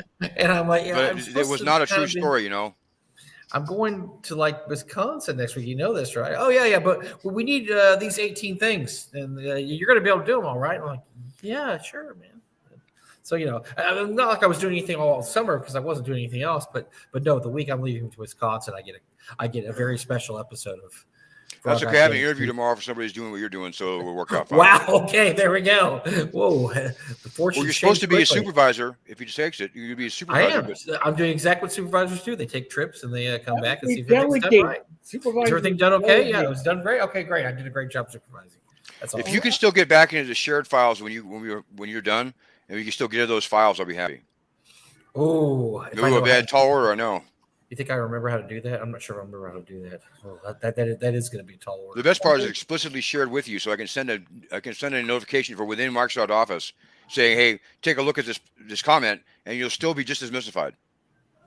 Is this true? Is Maze of Monsters actually getting a 4th anniversary Blu-ray release? Or is that just a joke? I think they should do a new version with Tom Hanks after 40 years later, kind of like Top Gun Maverick, but like Tom Hanks monster. Is he still running around the back to the maze? Is he still running around the woods? I mean, would that be part of it? Is he becoming a respectable citizen? Maybe he became a respectable citizen. Yeah, we have to have it remade, right? He ran for Congress. Maybe he produces Critical Role. Maybe not. You don't consider Star Frontier's New Genesis Alpha might be a hoax? It's not a hoax. First off, it matches up way too well to what our good friend Dave Johnson has shared already in his knockoff scene. But not only that, there's just it is written as per Dave, and nobody can fake Dave. And also think about it. What would be what's the advantage of having this as a hoax? I mean, what's the whole point? Why would it be a hoax? So why would you make a hoax of something this horrific? If you're going to make it, company, it's an absolute just a killer to make a hoax. We want to be aliens and racist. Yeah, it's good. Blue-eyed, blonde-haired. It was the key part of the fact was that it wasn't really denied by the person who supposedly wrote it, which is no, he flipped out. Dave Johnson. He flipped out and told me I was going to be Sudi. Well, no, I'm saying the person who supposedly wrote it, Dave Johnson. He didn't come out and immediately say, "Hey, no, I didn't write this. Oh, I did not write this. No, we didn't." He's hogging something, but it's not prestige to answer the comment. One thing that Eric is not a prestige class. No. No, he's a name level villain. But that's different. I don't know if it's necessarily a villain. You? I am necessarily. Well, depends on who you are. It's all where you sit is where you stand. And I have a feeling that they think you're quite the villain, Eric. Well, I want you to know I'm very disappointed that Fat Mike didn't have a card, and it really has affected me this year. I'm depressed. Eric got his own card. And I got my own card. Well, you know what? I'm just sad that your Dungeon of Suck is gone. So they would have all kinds of things to say about you guys. Oh my God! If they were still up, this whole thing would have. It was probably you, Eric. Now that I think about it. It probably was you. I think Eric was at one point or another was accused of being Dungeon of Suck. For those who don't know what your Dungeon of Suck is, we don't even have time to tell you. It's a brilliant parody, but it's over the top. It's brilliant over the top parody. That was my best review for Whisper and Venom ever. They loved it. No, they said that the Annie Awards talking about there's any old school stuff in the Annie Awards. Like the only thing in the Annie Awards that's old school is but somebody you never heard of. Is the only thing he's any good at is self promotion. Like, yep, that pretty much sums it up. Yep. There's a Tenkarian gibber, folks. I was going to put that on Death and Taxes box as a. By the way, look at Zach. He's putting this right in our face. He's just showing us. And Luke saw. By the way, Luke is number 1. Who does number 2 work for? I don't work for Luke, but I am number 2. I'm not surprised you're number 2. That's for sure. Yes. An Austin and Power reference for those young kids who don't know. Let me explain this. So Robert Roberts, someone who would do a parodies or who would do a hoax, someone who hates TSR. Why would any business produce something that actually destroys sales? Do you want to go into this now, Eric? It's not about sales, is it? It was never about sales. All right. Or do you want to go into this now or not? I'll go into it. Okay. You know, who asked this question? Where, by the way? Robert Roberts. Rob. Okay. It wasn't here. I'm gonna give you that peek behind the curtain. By the way, this is my theory. I am going to theorize. I am not necessarily saying facts. It is theory. Let's get that straight. I know some people have an issue with anybody talking shit. I'm going to talk shit, possibly out of my ass. This is my okay. So honestly, I'm enjoying this, Eric. This is doing wonders for my Kickstarter. Oh, it should. I'm sure. It's good. Hey, listen. You're still at 479. You haven't lost anything. Not yet. Oh, no, but we're still holding steady. You're still holding steady in time for 79. Here's the thing. There was never any intention, in my opinion, my theory, to actually publish Star Frontiers, New Genesis. It was there as a placeholder. It was there to shake money out of Wizards of the Coast, Hasbro's pockets. When Hasbro did not initially blink, then they filed their first extension. And then they filed their second extension. And then I was like, oh, we got to put something out. We got to keep the trademark. If we don't have the trademark, we can't shake anybody down for it. Nobody wanted to write this bag of poop. So who did? The insane individual, my perspective, known as Dave Johnson. Dave walks to a different drummer at the very least. And people were asked before Dave, people were asked after Dave. And everybody said, hell no, we don't want to do it. So Dave wrote a game that was a fake presentation in the fall of a book that didn't exist. That wasn't to convince you and me. That was to convince Wizards of the Coast and their lawyers, we have something and you need to buy us out. And then the fake stack of Photoshop books, we have something, you need to buy us out. And we're going to release it at TSRCon, which is what my PDF is for.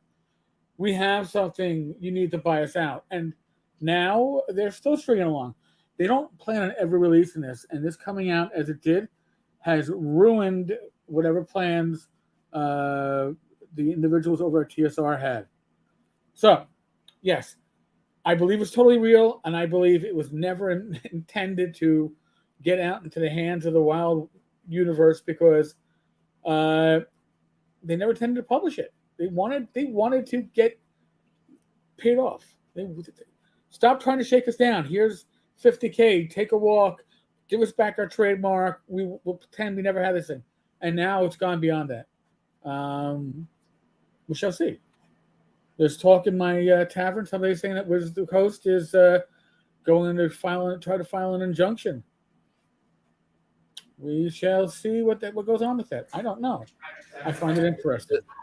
So the whole point is that this is the only reason we're even seeing this beta is because at a certain point it was forced to actually have somebody put pen to paper and write something.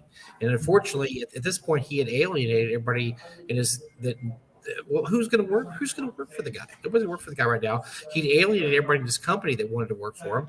And so it was left to Dave Johnson, who's he's just not a very good writer. And this is what comes. This is what happens when you give a guy like Dave Johnson free reign. You get stuff like this. So.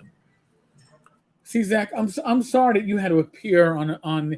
No. The way I see it, so much worse. I think about it, so much worse could have happened. Oh, it could have. Yeah. But I mean, this isn't. Listen, we could be talking about I don't know, Vince. We're not. I So can take my shirt off. No, no, no, no. I'm trying to help. I'm trying to help Zach here. Come No, on. I don't want that help at all. We could get James Bond to come on and take his shirt off. There you go. Okay, now That we're would talking. happen after that. That's a That definitely should professional. happen. That's already happened at the con. Yeah, that guy's a professional, and he can only do good things for you. All right, so now, That's true. Zach, I have a question. So I have the Yep. box set. I also have, I believe, for Whisper and Venom, the hardback. Right? Because didn't that get re-released as a hardback? No, actually, I did it in 3 different form factors in Whisper. I did a hardback, I did the old school module, and I did the box set, and I did the PDF. So 5. Wow. All right. So Yeah. now, Ask me what not to do on a Kickstarter again. what not to do on a Kickstarter? Please, Yeah. 5 formats. Yeah, you use 5 formats is the first is a good one to not do. All right. So now I have another question, and now I know this is one that people out there, maybe not the listeners tonight, but I know in the community at large are going to be asking this question because I do hear it. Why no Pathfinder version? Well, because frankly, I sold 3 Pathfinder versions on print on demand this week. It's already been in Pathfinder, and I don't think Jeff. I can't remember his last name now. I feel like such a jerk. He did the Iron Tavern. He did a great job on it. It was a wonderful old school adventure for Pathfinder, but Pathfinder was not a ideal system for it. The combat really was written for a game that was like, really honestly, when I played as a kid, AD&D without all the rules that we didn't like, right? And so I think that the best version of Pathfinder that's going to come in, it already came in. So that's the best way to put it. Okay. So now here, I'm going to ask you a further question. No, I feel like I'm getting set up here. No, I know how they feel. No. Why? Here, it's going to be a 2-part question. Now, I've already answered this one part of the question. Okay. In various communities. Why OSC? Why not Swords and Wizardry? And I've answered that one. Okay. Well, then what do you need me to answer it for? No, okay. No, but no, honestly, it's because we amicably parted ways with Matt Finch back last year, and frankly, Swords and Wizardry, it was his baby. He wrote it, he designed it, and it was really for him to have the say in his future, not us. And we, because we weren't going to be controlling any of the destiny of the Swords and Wizardry rules, and we felt that it was time for, take a look at, what we can do that we will not interfere with what he does. So. All right. That's good. I'm glad that now, why did Frog God stop producing Pathfinder material? Why didn't Frog God move on to Pathfinder 2? I've heard these comments and questions made. And that one I never had to write a roaring answer, so I wasn't going to give one. But why did we quit making material for Pathfinder 1? We just recently did the Tome of Alchemy in Pathfinder 1, but frankly, it comes down to the numbers for the products weren't there. We had fans who asked for them. And a lot of people wanted to see us make Pathfinder 1 material, but they didn't want to buy any Pathfinder 1 stuff. And I understand, wanting to actually see your favorite system still get product made for it, but if you're not buying it, we can't really produce it. And as far as Pathfinder 2, our relationship with Paizo wasn't as good as it used to be. How's that? Okay. Well, like I said, I've heard the questions, and the Swords and Wizardry one, that one I knew the answer. I'm glad to have it the official, but that's pretty much what I've been telling people. But the Pathfinder one, first off, I don't give a shit about Pathfinder. So I didn't think you did. It's not like I'm invested in oh, you're missing out on Pathfinder 2. I feel so sorry. What, you want more Pathfinder by the pound? Sorry, that ended with Pathfinder. Yep. That's Mike Ballal's fault, by the way. Again, once again. That was one of our proudest moments with Yeah, Pathfinder by the Pound. And oh yeah. was it GaryCon that was 2018? 2018. That's right. I actually was there. You're correct. Yes, you were. Okay, I had the first idea, but you ran with the football across the finish line with it. I was never prouder than to have Pathfinder by the Pound have the actual Paizo guys walk by and look daggers at us. Yeah, that was the timing was unfortunate because it was the day they announced Pathfinder 2. Yep. And then have us written up by a national article as GaryCon and Pathfinder by the Pound. And then the second article was Pathfinder 2 was announced. Yep. Yeah. And then we were above the fold. Pathfinder 2 being announced was below the fold. That was beautiful. That was one of the shining moments for our lives, I think, Zach. Well, we have sad lives, but I think you're right. And I disagree. Maybe that's why Paizo doesn't like us, you and me. I don't know. Oh, well, there's a number of reasons, I'm sure. Oh, I'm not sure I like me that much, so I get that. Yeah, I'm with you on that. I'm self-loathing. I got that down to a T. So. Yeah, but you have a lot of people that self-loathe with you. That's kind of nice. Well, I do that trick where I self-loathe, and everybody goes, "No, really, you're really great," and I'm like, "Oh yeah, you're right. You're right. Yeah, of course I am." Or you're better than Tom Tullis, and I go, "Of course I am." You're right. Wow. Then I'm just like, I feel better about myself. Yes. You got more hair. Not by much. Let's put it this way. Let's say that someone, I'm not going to name any names. Let's say that somebody that's in gaming that lives kind of close to where I'm at right now that might put on a convention in the fall. I'm not going to say who it is. I'm not going to use his name. So he could be anybody really. Suggested that I pose outside of the New Glarus Brewery and have my wife take pictures and then send those pictures to Tom and laugh at him. Now, I would have never thought that myself. No, you would have thought it, but you would never even consider doing it. Yeah, because I can't. It's effort. I can't believe this other unnamed person that I won't name. Oh, he thought that would be a great idea to do. I can't imagine who would do that, dude. I would never do that to Tom. That's just could be my wife. My wife could have thought of that. Your wife would have done it. She would have. There's no question. Yeah, she wouldn't hesitate. Actually, she would have wondered why we were waiting so long to start.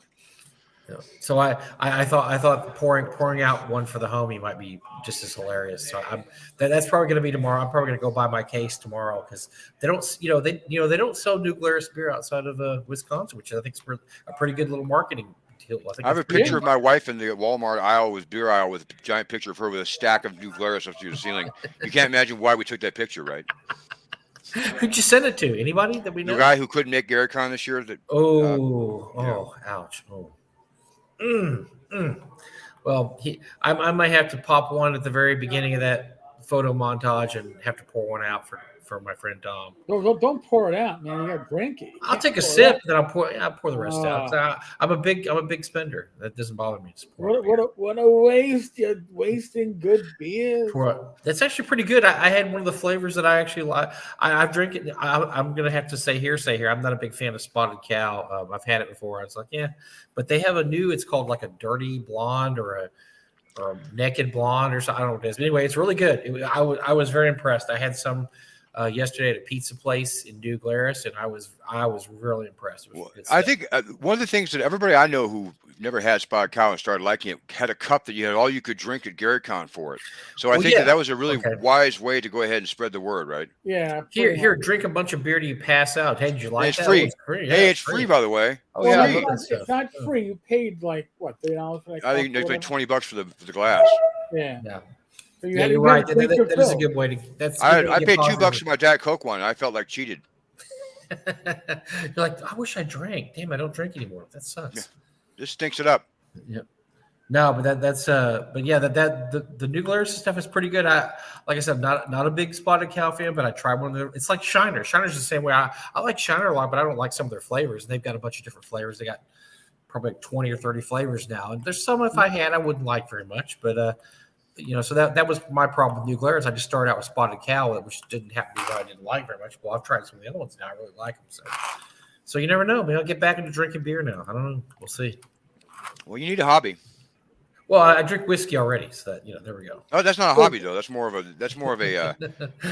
Every day you have to do something. It's habit. Yeah, you gotta keep those muscles going. I told you, right, when I was still working, I had a female chief that she was very big into working out, running, and getting these people motivated. And she comes up to me one day in the on the floor. It says, "You want to play racquetball?" And you said, "No." No. No. She's like, "Stein." I'm like, "Yes, chief." You gonna join? What is your major malfunction? Pretty much. Are you gonna join us for the lunchtime run? I'm like, no, chief, I'm not. Why not?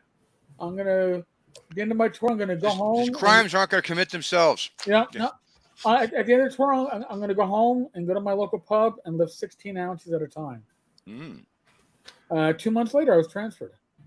Yeah, it wasn't immediate, but it was close. It's like, I guess chiefs don't like to be basically told to fuck off. Yeah. They don't. Oddly. You know who else doesn't like that? People who are supposed to run companies but don't. They're running a bunch of people who are volunteering their time, basically. So you don't get the same kind of like enjoyment you could as a chief, like order people around. I got to order people around to get laughed at a lot. That's not fair. Oh, wait. So who's a volunteer? No one's a volunteer, but it's volunteer level wages. Ooh. He's right. Ask Mike. Believe me. No, in all honesty, we do the best we can. And one of the reasons why people always ask, why are your books so expensive? Like, well, we want to pay for the art. The artists that work for us, some of them are full-time. A lot of people who work for us are full-time in gaming, but they're just not full-time at Frog God because they work for other companies or they do their specialty elsewhere. And though it comes to a point usually when we hire somebody we really like, that they just don't get time to do it elsewhere. So, but yeah, it's pay in your RPGs is as bad as they say it is. But if you're doing it for the money, you've made some bad life choices. But if you're doing it because you love it and you're glad to be make it a part of your life like that, it's different. So yeah, it's not say you can't make. Yeah, Monty Cook, Exhibit A, Monty Cook. Yeah, right. So. Yeah, actually, after Exhibit A, I guess that would be the age. Steve Jackson, Monty Cook, Mike Mercer. Atkinson. Peter Atkinson. That's Lloyd Metcalf. Yeah. Bill Webb. now you're on that B tier, not a bad tier, but usually means like you have Ben Barsh. Yeah, Ben Barsh. Well, Ben Barsh's hair makes more. He's got looks. He's got money. He's got it all, man. He's got rhythm. He even has rhythm. So. I don't know. Wait, he has rhythm. Well, more than you. That's not saying much, dude. That's true. Yeah, come on. I saw you twerk on TV once or on the internet. Oh, it was bad. Christ, yes. I think we're about 3 months away from our next fundraiser. Ooh, you should have it so you don't twerk for money because I'll give you more. I always said Robert could make more money if he didn't wear his thong than if he wore his thong. It's not about the money for Robert. Much like his passion for the artists and RPGs. For Robert, the exhibitionism is not about the money. It's about the fame either. Yeah. It's really not about fame either. It is some weird fetish because there's no other explanation. Yeah, it's disturbing. Yeah, it's very disturbing. So yes, it's not about that. It's not about actually helping out. And I think in this case, it's the same thing. Well, Robert says Lisa Stevens did make some money. She bought a Boba Fett with it. I saw her. I was watching Plastic Galaxy about Star Wars toys, and she was all over that show. They interviewed her and showed her off her stuff. It was actually pretty cool. Was that on Netflix? It was on Prime, I think. All right. The toys that made us. No, it's like that, but not exactly. Oh, okay. How do you think? I always think it's funny. So that episode, how do you think the Paizo employees that were living 5 to an apartment and sleeping on the floor in the bathroom? Look, you don't get rich. You don't get rich by making sure everybody's comfortable, dude. They were all living. Ask Pex how that works, dude. They were living in the community center. It was the community apartment? No, it was an apartment complex where I think that somebody owned it and they were shared apartments among staff. Like, well, we can get you in the apartment complex. Like, it's a good deal, but I think that there's a term for that. It should be called company housing. And one of the things that once they have you there, you can't quit, and your landlord, right? Yeah, they call the company. Yeah, the company store. No, I mean, I heard that a number of times. I mean, I don't know the exact story behind it, but I do know that it is so expensive to live in Seattle. To actually, I mean, I feel I'm lucky and I've done very well in gaming, and I have a livable wage. And if I was in Seattle, it wouldn't be a livable wage. And I bet I make more money than most of the people who were doing the actual production work. Right. I mean, it's expensive, and it is not as easy to get around that town as you can. It's always cold and miserable. No wonder they're always miserable on Twitter, because it stinks up there, man. It's beautiful, but I mean, otherwise it's like, well, that was one of the cases when Eric and I both said that, sometimes you look at like, why these guys forming a union? That was actually case one for why you need a union. Yeah. Those guys were just that was ridiculous. No, the thing is, I appreciate unions. I do, because I think unions are the reason why people didn't die in the coal mines at least 6 months faster, right? But unions do many good things. Creative industries like this, unions will do one thing, I think, and that's going to be make sure that nobody hires you again. It is extraordinarily difficult as it is to even turn a profit, to make sure you're getting money on time to get everybody paid, so you don't wait 90 days in arrear, and making sure the money is flowing. The cash flow is part of the accounting. It matters a lot. Well, if you think there are people who are going to say, well, I can't, it's crunch time, I'm sorry, but I've already hit my 40 hours. You have to not just pay me more, but give me time off 2 weeks from now when we have another crunch time. I mean, it is very hard in such a small business. And I think unions have a long and awesome place in America. But they make a business like this almost impossible to rely on. Well, I don't know how much. I mean, I don't know how deep you want to get into this, but I think this Not is fascinating. I figured not, but it's a fascinating subject because, well, let's talk really general. I'm just saying, in general, you have these creative industries. They rely on something that, if you don't know what it is, it's called crunch time. And crunch time is basically, we're going to work you way beyond your limits because we have artificially set this deadline. And we're going to make sure we have someone just like you sitting out there in the bang box. And so when you're too tired, the whole video game industry, and this has been absolutely proven, is built around hire you out of college. You're fresh faced. You're ready to go. You have lots of energy. They work you like a dog. They burn you out, and then when you're depressed and disillusioned, they kick you out and hire somebody just like you. Yeah, Upton Sinclair wrote this novel. It was called The Jungle. He wrote it in 1906. It was 100 years ago, and it wasn't about video gaming, but it could have been same thing. Yeah. And so that's what it's built around, this crunch time. And I get what you're saying is true, is that when you start having unions, guess what you can't have anymore? Crunch time. And when you can't have crunch time, these projects are not going to get done because that they rely on this stupid crunch time. Hey, we're going to work beyond your limits. Part of it you can't avoid. Look, this has been a problem in RPG since TSR, which has been a problem since the beginning. Mm-hmm. You are only cash flow to pay permanent staff is only as good as your last book and how fast it was. And I just read the comment. If that's true, that's awesome. It really is. The fear, I think, is that it will affect you right at a time when something's about to come out. And I love all my staff, and they're not my staff; they're contractors, and that's actually for a reason. But the point being is that's the hesitancy, and I think that without the flexibility, it's difficult. And I say that as a guy who worked for, about $1 an hour when I got hired at Frog God, basically was my take, maybe less, because I worked so many hours in a week. And I knew that going in. I kind of think that that's one of those things where if you're getting in it for money, great. I hope that works out for them, because you know what? It would be great if people ever in this industry could make a living wage and were able to. And I think if we had found a way, we would already be trying to do it the best we can. But I have good for them. I want everybody to actually be the best days they can be. But that's also why the RPG industry, and that's why we've had so many great creators come out in the last, decade or so that are solo acts or solo acts or not very big acts. I mean, you have obviously Jeff Talanian, Greg Gillespie, and these guys that by themselves, they create these. They don't have a big company, and it works just as good. Now they're not able to put out the volume of material that a bigger company. It's not even volume material; it's the scalability. Can you put out the number of copies to get them out to distributors? Are you doing all the extra steps required to do at a certain threshold? And if you don't do those steps, you won't get anything. And if you have people waiting, the one thing Bill Webb does better than anything at Frog God is he pays almost instantly all the time when he gets an invoice, always.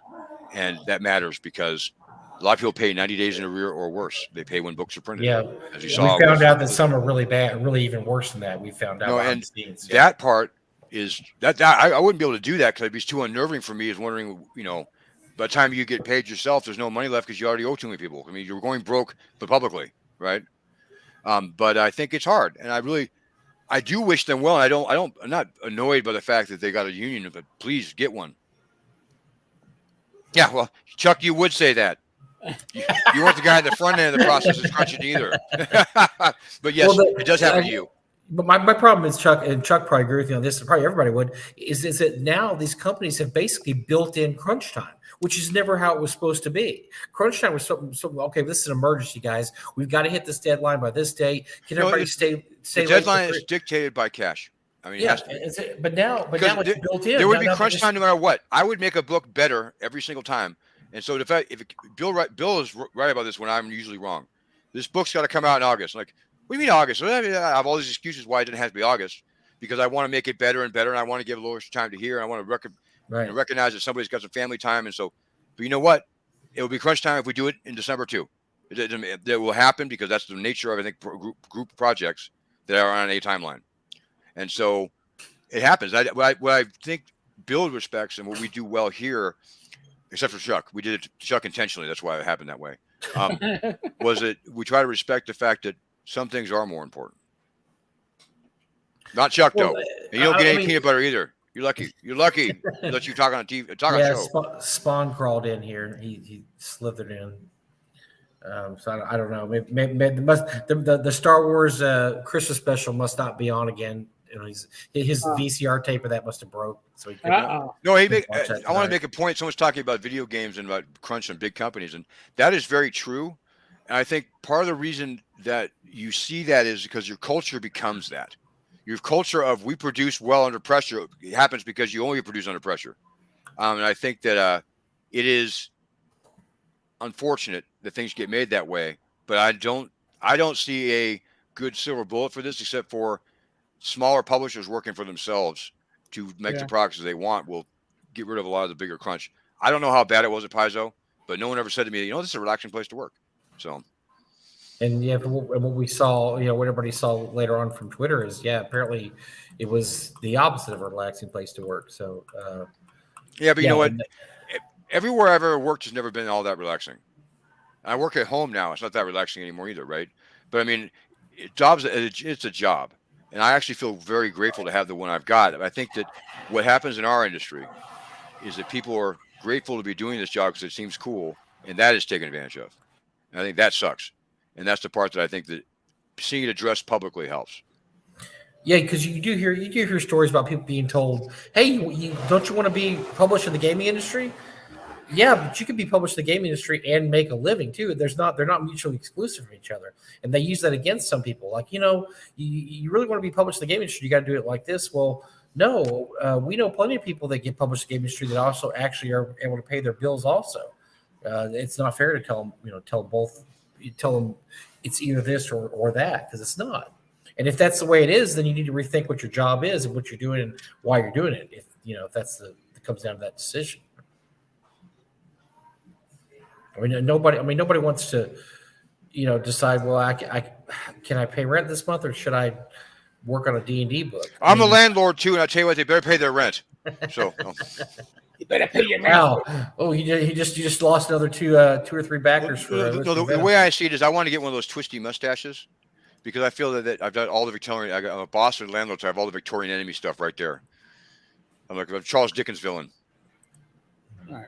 Well, Kim actually makes a good point, because this was part of that article about Paizo, is that you should be grateful to get this work as a culture. And that really is what is at the core of the exploitation. And it's unfortunate because it's not true. I'm grateful to get people to do the work. I really am. And it depends on the company. Front God, it's not true. I know that from having been social with you motherfuckers. All right? But the people at Paizo were working 60, 70 hours. They were freelancing on top of their regular hours. And the response from, I believe it was Lisa, was that they should be grateful they're in the TTRPG. Because remember their thing was they were moonlighting at their own job. That they had their own job, then they were having to work overtime. That's fraud, in my opinion. What that was fraudulent, and in terms of how you were accounting for money. But I'll be honest with you, everybody that works for me, I'm so grateful for. I hire people to do a job, and then they never get to finish it because I have better and more important jobs show up because I need to get those done.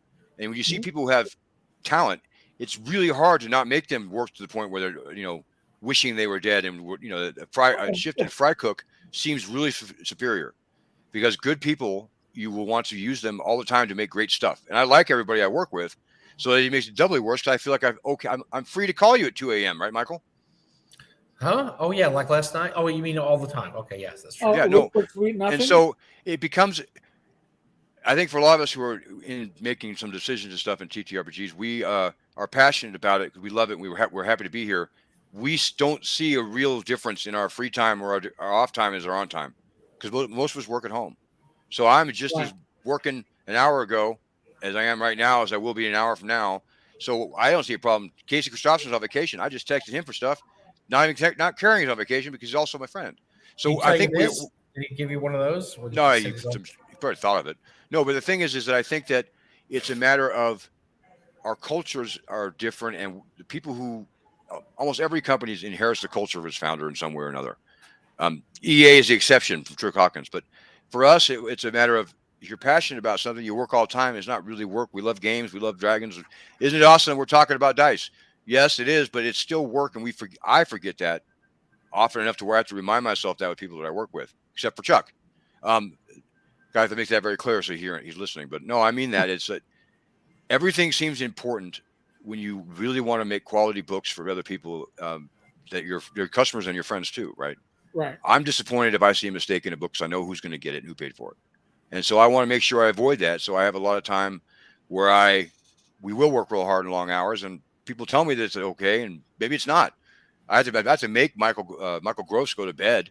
I'm like, yeah, you got to stop. You're 2 hours ahead of me on time schedule. It's 2 a.m. Like, we can take this up tomorrow, But the people, I mean, we have had good people. So you remember the Blight, right? That was. I got to tell you, that's when I started. I was 8 months into Frog God when that happened. Which was like, hey, we have a book that really. Oh wait, it hasn't been done. Oh, we got to get it done by X time, and that thing is like this thick. I don't even know how you guys did it. I still don't know how you guys did that. I still don't know how you did it. Well, I can tell you this: Chuck did a lot of it, and it was hard.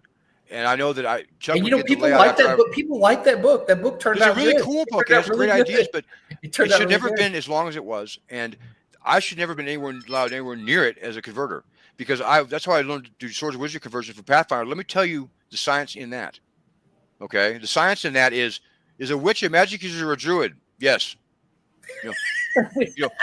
When it comes to the spell, sexual compulsion, what's the Swords of Wizardry equivalent? Charm person. I mean, it becomes really, there's so many options and rules in Pathfinder, and there's so few in Swords of Wizardry that it's not a science. It becomes you get really good at it fast. And I tell Skeeter, like, don't you worry, I me wrong. No one's going to read this far into the book, was Skeeter Green's response. And he's only half serious. No, it's interesting. It's a lot of fun. That's one of the things about old school games that are fun, because the spin on them can be very different with the same kind of stats. So yeah. Well, James Bond says Crunch Time can produce great stuff too. Zach and I broke for the night before Orcus from concept to complete first draft in 36 Now, hours. that is my experience with exploitation right there, because I had an idea, and I'm like, who would do this well? Because it's October now, and we need a printed book in 6 weeks. How am I going to get that done? And I'm like, who could do this? Is Spawn. And he could, and he did a great job. But I mean, I had to call him right then and say, hey, 36 hours later, I had a draft. I did. And I felt bad about it too, except for he made a great book, and it's fun, and it's a fun little jaunt, and he agreed to it. That's what he gets. I know what you know what he did though. He got something. He got some nose candy, and then he put on some B. Arthur. No, I don't know. You would know. He watched. No, you would know if you just joined. It actually makes sense. It would read like 80s Miami Vice scripts if it was that way. He was watching old episodes of Mob with one hand down his pants, and Well, that's one of the classics. I don't even know what that is, but okay, I'm going to let that go. I'm afraid to even. He has a B. Arthur fetish. Okay. Yeah. Mike, what have you been drinking? I'm through with it. So whatever it is, it's right down. It's down here. So it's I'm doing good. Thanks, guys. You're doing something, that's for sure. How's everybody going? How's it going? What's everybody doing? We've got exactly no people to sign up for. This is terrible. I'm exactly the same $75 down I was before. I think you're going to be down more, but when this is over too. I think it's possible. No, I actually, it's doing well. Actually, it's done well in the slow days, more than usual, because it slowed down about 25,000, and it's been slowly and steadily gaining. I'm gonna let everybody know the official word about um, the the OSC books being library bound, which also means they can be in collector's editions too. Oh, And the leather. well, it probably leather, but I mean, like I said, I'm gonna look at the jacket. There are other options, I think, on the smaller Oh. trim size as Hey, well. I just thought of something I wanted to ask you. Eric asked you some questions about they're asked. I'm going to throw some questions at you that I'm asked, and this is about OSC stuff, and you're the right person to answer them. Sure. Because I've done a lot of work. I've done a lot of scouting around on the Facebook pages, on the Discord pages. I love to just jump in there and see what everybody's saying about stuff. And we've made this commitment to do some OSC stuff, and so we jumped in with both feet. And I love OSC, as you know. I run BX for my convention games. I think it's one of the best convention game styles there is, or systems there is. So what I hear of people is, are you going to do OSC, or are you going to do a Frog God Games version of OSC? Well, the good news is for everybody except me and probably you at this point, and Chuck, definitely not good for Chuck either, is it's going to be very much an OSC version of it. And I've had the question on Discord, but I thought about this a lot, and we went through the presentation of the OSC material for a module, and for the other books as well, but for a module, and it was not only was it just said to us, and it was said to me numerous times, well, it's bullet pointed and short, discrete bits of information that you can go see instantly, and it, and that's definitely not a style that we're used to, for gaming. But you know what, their stuff is written to play, and that is the one thing I love about OSC. That stuff is not written to impress my other friends that work in the tabletop industry, because I don't make any money, so I got to make style points for Zach, right? No, it's not. OSC is written to be played at a table as fast as possible, and to do it for a lot of fun with your friends, like you played at lunch at school, right? You sit down, you see what you need. It's not complicated, but it's fun, and they have stuff laid out for you in ways that are designed to help you, and it's not designed to impress you or make you think look at this from another perspective. No, none of those things. It's like, here's a room, it's got a witch in it. The witch can do 1 of 2 things. This is what most likely will happen. Here's the list of spells she's got. Here are the people that say in order. But honestly, it is designed to be played. So for us to make our stuff in it, and Whisper and Venom is the one I know best, obviously, it required some serious changes that aren't that hard to make, because it's 10 years old. Like, so all the all the depth I thought I was going to put into Whisper and Venom, I don't remember it anymore. It wasn't as important as you feel like. One of the things I learned about writing is when you edit a sentence, it feels terrible for about 5 seconds and you forgot what that sentence was. But there are parts to Whisper, because of the way it was written. It conveyed so much through words. It had a lot of descriptive phrases, a lot of descriptive words to give it, rather than tell you, well, this evil thing's happening. And, I wanted it to feel that way. And I wanted the GMs to want to read it, not have to read it, kind of thing. And so I think modules should be for GMs too. But OSC is not that. It's almost the opposite of that. And so to embrace that, I had to go through and take a look at real closely how I wrote it. And then I had to break up a lot of it, and we'd look at how the layout was going to be. And I've had meetings for about a week verifying we're cool with A5 size on the page, and we can do spreads based on the maps, and how we can make the maps and make them useful at that size. What are the ways we look at to print the maps? How are we going to make it so when I give you a A5 copy of Whisper and Venom in physical format, physical book, that you're going to be able to use that without any kind of like weird extra, like I'm taping the map to you outside of your envelope, right? How am I going to make that work at a table? Because you can cheat and say, I'm going to add the PDF, but that doesn't answer for some people. And they like everything to be in page spreads. Well, not everybody reads their PDFs that way. And so we're looking at how to make sure that things are accessible on a PDF in a different way than we've been used to. And one of the things we thought about is that on every spread, you have exits. Well, here are your available exits. I'm going to go east. You press the button for east, and it will advance the PDF that way versus just page by page. Yeah. And that's all doable. I did it in Death and Taxes. It's a lot of work. Now, is it worth the work? Don't know. But if I want to find out and make the greatest thing ever for a new system, now's the time to try. And so we're taking a look at that, and we'll see if it's possible. And like I said, I was working with Edwin Nagy to look at how we were going to approach the layout of it, because like I said earlier, when I wrote it, I didn't write it thinking I'm gonna have to break it up in discrete chunks to make sure you can use it in A5 format. That wasn't the first thing I thought of as I sat down to write. I wrote an adventure module like I remembered them that were written on 8.5 by 11 with no art and with 4 staples, one of them rusty, right? So the other question I was asked was that so when you're doing a 5e version and an OSE version, how can you guys do justice to 2 different versions like that? Well, first of all, they're real different. One of them, they had the same map they're based on, some of the same words and the same story, but the way you present them is important, and the way that you approach giving the GM information, the way you structure the book, because they're not exact copies of each book. Like this has the stats just for OSE. It isn't. It can't be. And it's the same with 5e. And one of the problems with Swords of Wizardry and Pathfinder when we did them was that it's. I saw what Chuck just wrote. Did you see what James wrote before? He gave you a compliment. I don't believe it's actually him. I hate saying nice things about Zach. The original Whisper and Venom was what made me take the OSR seriously because of quality writing, concept, and presentation. Well, the good news is the writing isn't going to matter anymore because OSCs make me take it out. No, no, but seriously, and the next section will be difficult to keep the party interesting because they won't be able to watch. Oh my God, that's lovely. No, but yes, we do take it seriously in each system. But the thing is, we usually have individuals who work on each system at Frog God independently. Like, nobody goes, well, today I was doing, Bunnies and Burrows. I think tomorrow I'll do Pathfinder. But Friday I've definitely got Swords of Wizardry. I mean, you're in you're not your comfort zone, but your little area of expertise, right? And so our Swords of Wizardry people or old school people are doing that.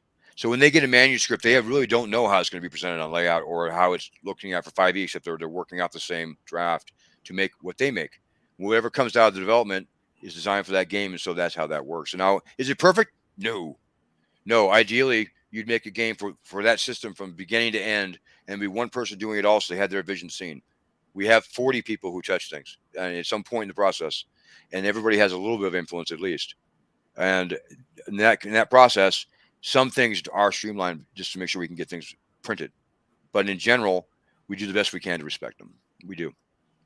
Robert wants to know, are A5s only for use in the UK? Well, I say A5. What I'm getting is the trim side they use for OSC. No, they're not. A5s aren't only in the UK, but it's a European standard for size. I think that 3-page read aloud text. How am I supposed to do that? I'm going to put it I'm going to have an audio file in as a PDF. So they have to listen to me drone on, not read me. No. Yeah.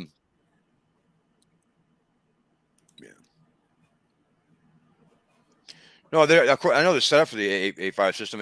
I can tell you how many meters I want my pool to be too, but I think that no one's used to it when you hear it as a customer, I believe.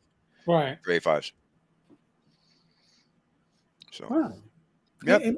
And Mike, this actually worked out better than we thought with you being out in the lobby of the hotel. It just started getting noisy a little bit. Everybody's coming. There's a big area out front here. These are town place suites, which are really nice. There's this huge area out front. There's like a big fire pit and all this cool stuff. But then once it starts getting dark, everybody comes in, so it's a little noisy in the background. But it still isn't even as noisy as the convention was a couple of years ago. We were, so it hasn't been too bad here. Okay. Well, Zach, you've got 23 days left on. I do have 23 days left on it, and I think that people will be pleased. And I think that we're working really hard on the OSC book. I know your crowd leans heavier to old school stuff, but I'm really excited about it, and to the point where I'm doing the kind of development work that I think I have to do because it's so new that if we don't set a certain kind of standard, it won't permeate all the way through, right? It won't go into the 7th or 8th one we do. But I'm tired. I'm tired because honestly, I've been working a lot of hours to do this and the other things at Frog God, but I'm doing it because I really do believe we're going to make the best OSC thing we could possibly make and do Gavin's game justice, because it's a great game. It's a great game. It's a great interpretation of BX rules to be his own system that it begs to be played. And it made me excited for the first time in a long time about a new system. And that's awesome, because it sounds terrible, but after a while, you're like, well, all right, a new 5e book. The Radiant Citadel. Okay. I'll buy it out of mostly habit, but I haven't been excited about one of those in a while. Man, on the OSC's books, I've been real excited about. I'm excited about making stuff for them. I'm excited about, seeing people write for them. I'm excited about what they're going to do for make our 5e content better, because there's so much. I think the focus on the actual gameplay for OSC is going to make sure that our overall product across the board will improve, in my opinion. So very cool. So now here we're gonna give the obligatory news update.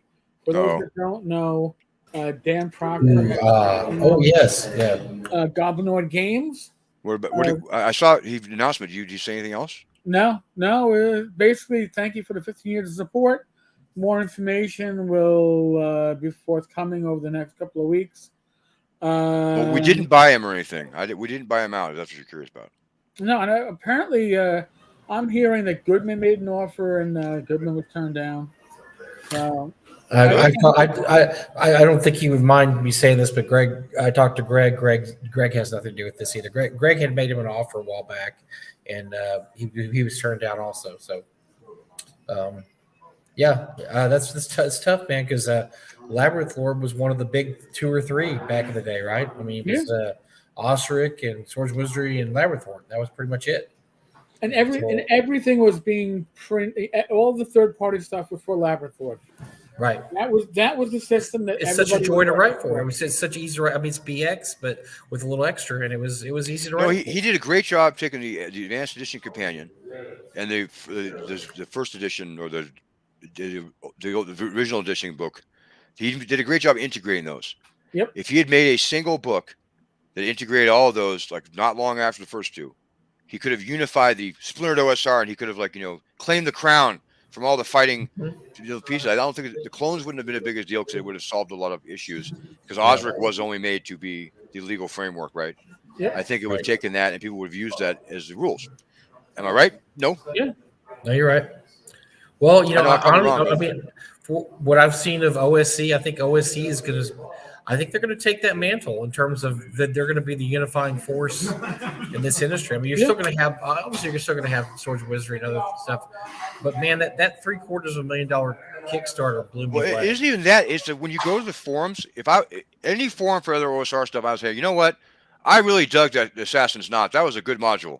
You say something like that in an OSE forum about keeping the Borderlands, they either don't know what you're talking about, don't care, or they're not interested in what has happened 40 years ago. They want either newer stuff or talk about how they're going to run their own stuff. And they have a huge percentage of creators in their fan base, huge, that I think nice to see. And I think that's going to be great. And I hope that's not to say they're disrespectful of older material. It's just that they want more than older material. No, they're not disrespectful, but a lot of them don't know it at all. And so that's a strange place to be, because I assume everybody has the same experience I have with stuff, because that's the kind of narcissist I am. But honestly, I think it's an age thing. We see Dungeons and Dragons as we always saw it back when we were young. Those things we think were, foundational, and they're only the way it is because the Cave's Chaos. In some ways, yes, but in general, you can take this game now and do it any way you want. The 5e people have done that with theirs, and more power to them. I hope they enjoy it and buy as many games as they want and keep role-playing as a cultural thing. But I find OSC is doing the same thing with rules I really understand and like. They just don't care about the culture or the baggage that came with it. They're real big on their forums to make sure that no industry BS wars start.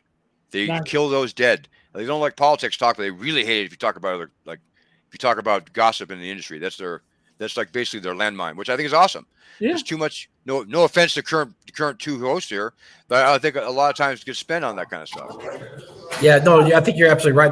They do really, and like I said, I've been haunting the Discord and the Facebook forums for a while, and they're really good about saying, look, this is about OSC. If you want to talk about other things, go somewhere else. And then come back when you're ready to talk about why it is we decided to add saving throws back in, and why we're adjusting the saving throw up to 9 versus, because they have a poison immunity. And I haven't talked about that stuff this specific in rules in a long time, but I'm reading this stuff. It's actually contagious. It's fun. It's great to see this again. I'm pleased. Yeah, you can. Zach will tell you, I'm pumped up. I started doing deep dives in OSC, and I was like, man, this is the game I wanted to play. This is the game I love to play right here. This is the game. I want to say, agent access. Growing up in rural Australia, I didn't get a lot of access to the classic materials because you didn't need Dangerous Adventures when down there. You lived in a dangerous continent. The Dangerous Adventures were like going to the store. So I can understand why you didn't need those adventures. Look, one of the 10 most poisonous snakes in the world's in my garage. Yeah, exactly. Yeah. Again. Well, Zach, thank you for joining us, man. It was Thank a good you. time, as always. Little peek behind the curtain. Zach, Mike, myself, we've shared hotel rooms. We've worked tables at cons. I watched Tenkar Oh, get yeah. violated. I saw him Yeah. get violated in a hotel. Yeah, and they almost saw me either kill or be killed immediately thereafter. So there's a certain natural banter that goes on with us. So little peek behind the curtain. Really appreciate everybody who has been participating in the live chat. Everybody who comments afterwards. If you haven't yet, please subscribe. It's the only way you can actually participate in the live chat, because otherwise we get porn bots coming in trying to. So we got to make sure you subscribe. But if we hit 1,500, That sounds like a Star Frontiers adventure to me. it could be. Oh, it could be. But if we hit 1,500, we got more giveaways from Drive-Through RPG gift certificates, and we're getting close. I think we're at 1,454 subscribers. So let's get there before the end of the month. It can be done. Thank you very much. Porn bots in the chat brought to you by Tenkar. Brought to you by Adventure. It's an adventure for the new Star Frontiers. Folks, huge thank you to Zach. Huge thank you to, well, all right, Mike, but I always. Agenda Shop Hobby, Mike. There you go. Yeah. Other than that, still in the midst of the world of COVID. Nobody here's going to tell you what to do. Use your common sense, whatever. It's getting less. Now we have to worry about the monkeypox. We'll talk about that some other time. I'm going to stat that up. All right. Be safe, be well. God bless. Roll those dice. Roll them well. Back again tomorrow. Oh, and if you're on the Discord server tomorrow night, we'll do our hangout from 9 to 11. Catch you later.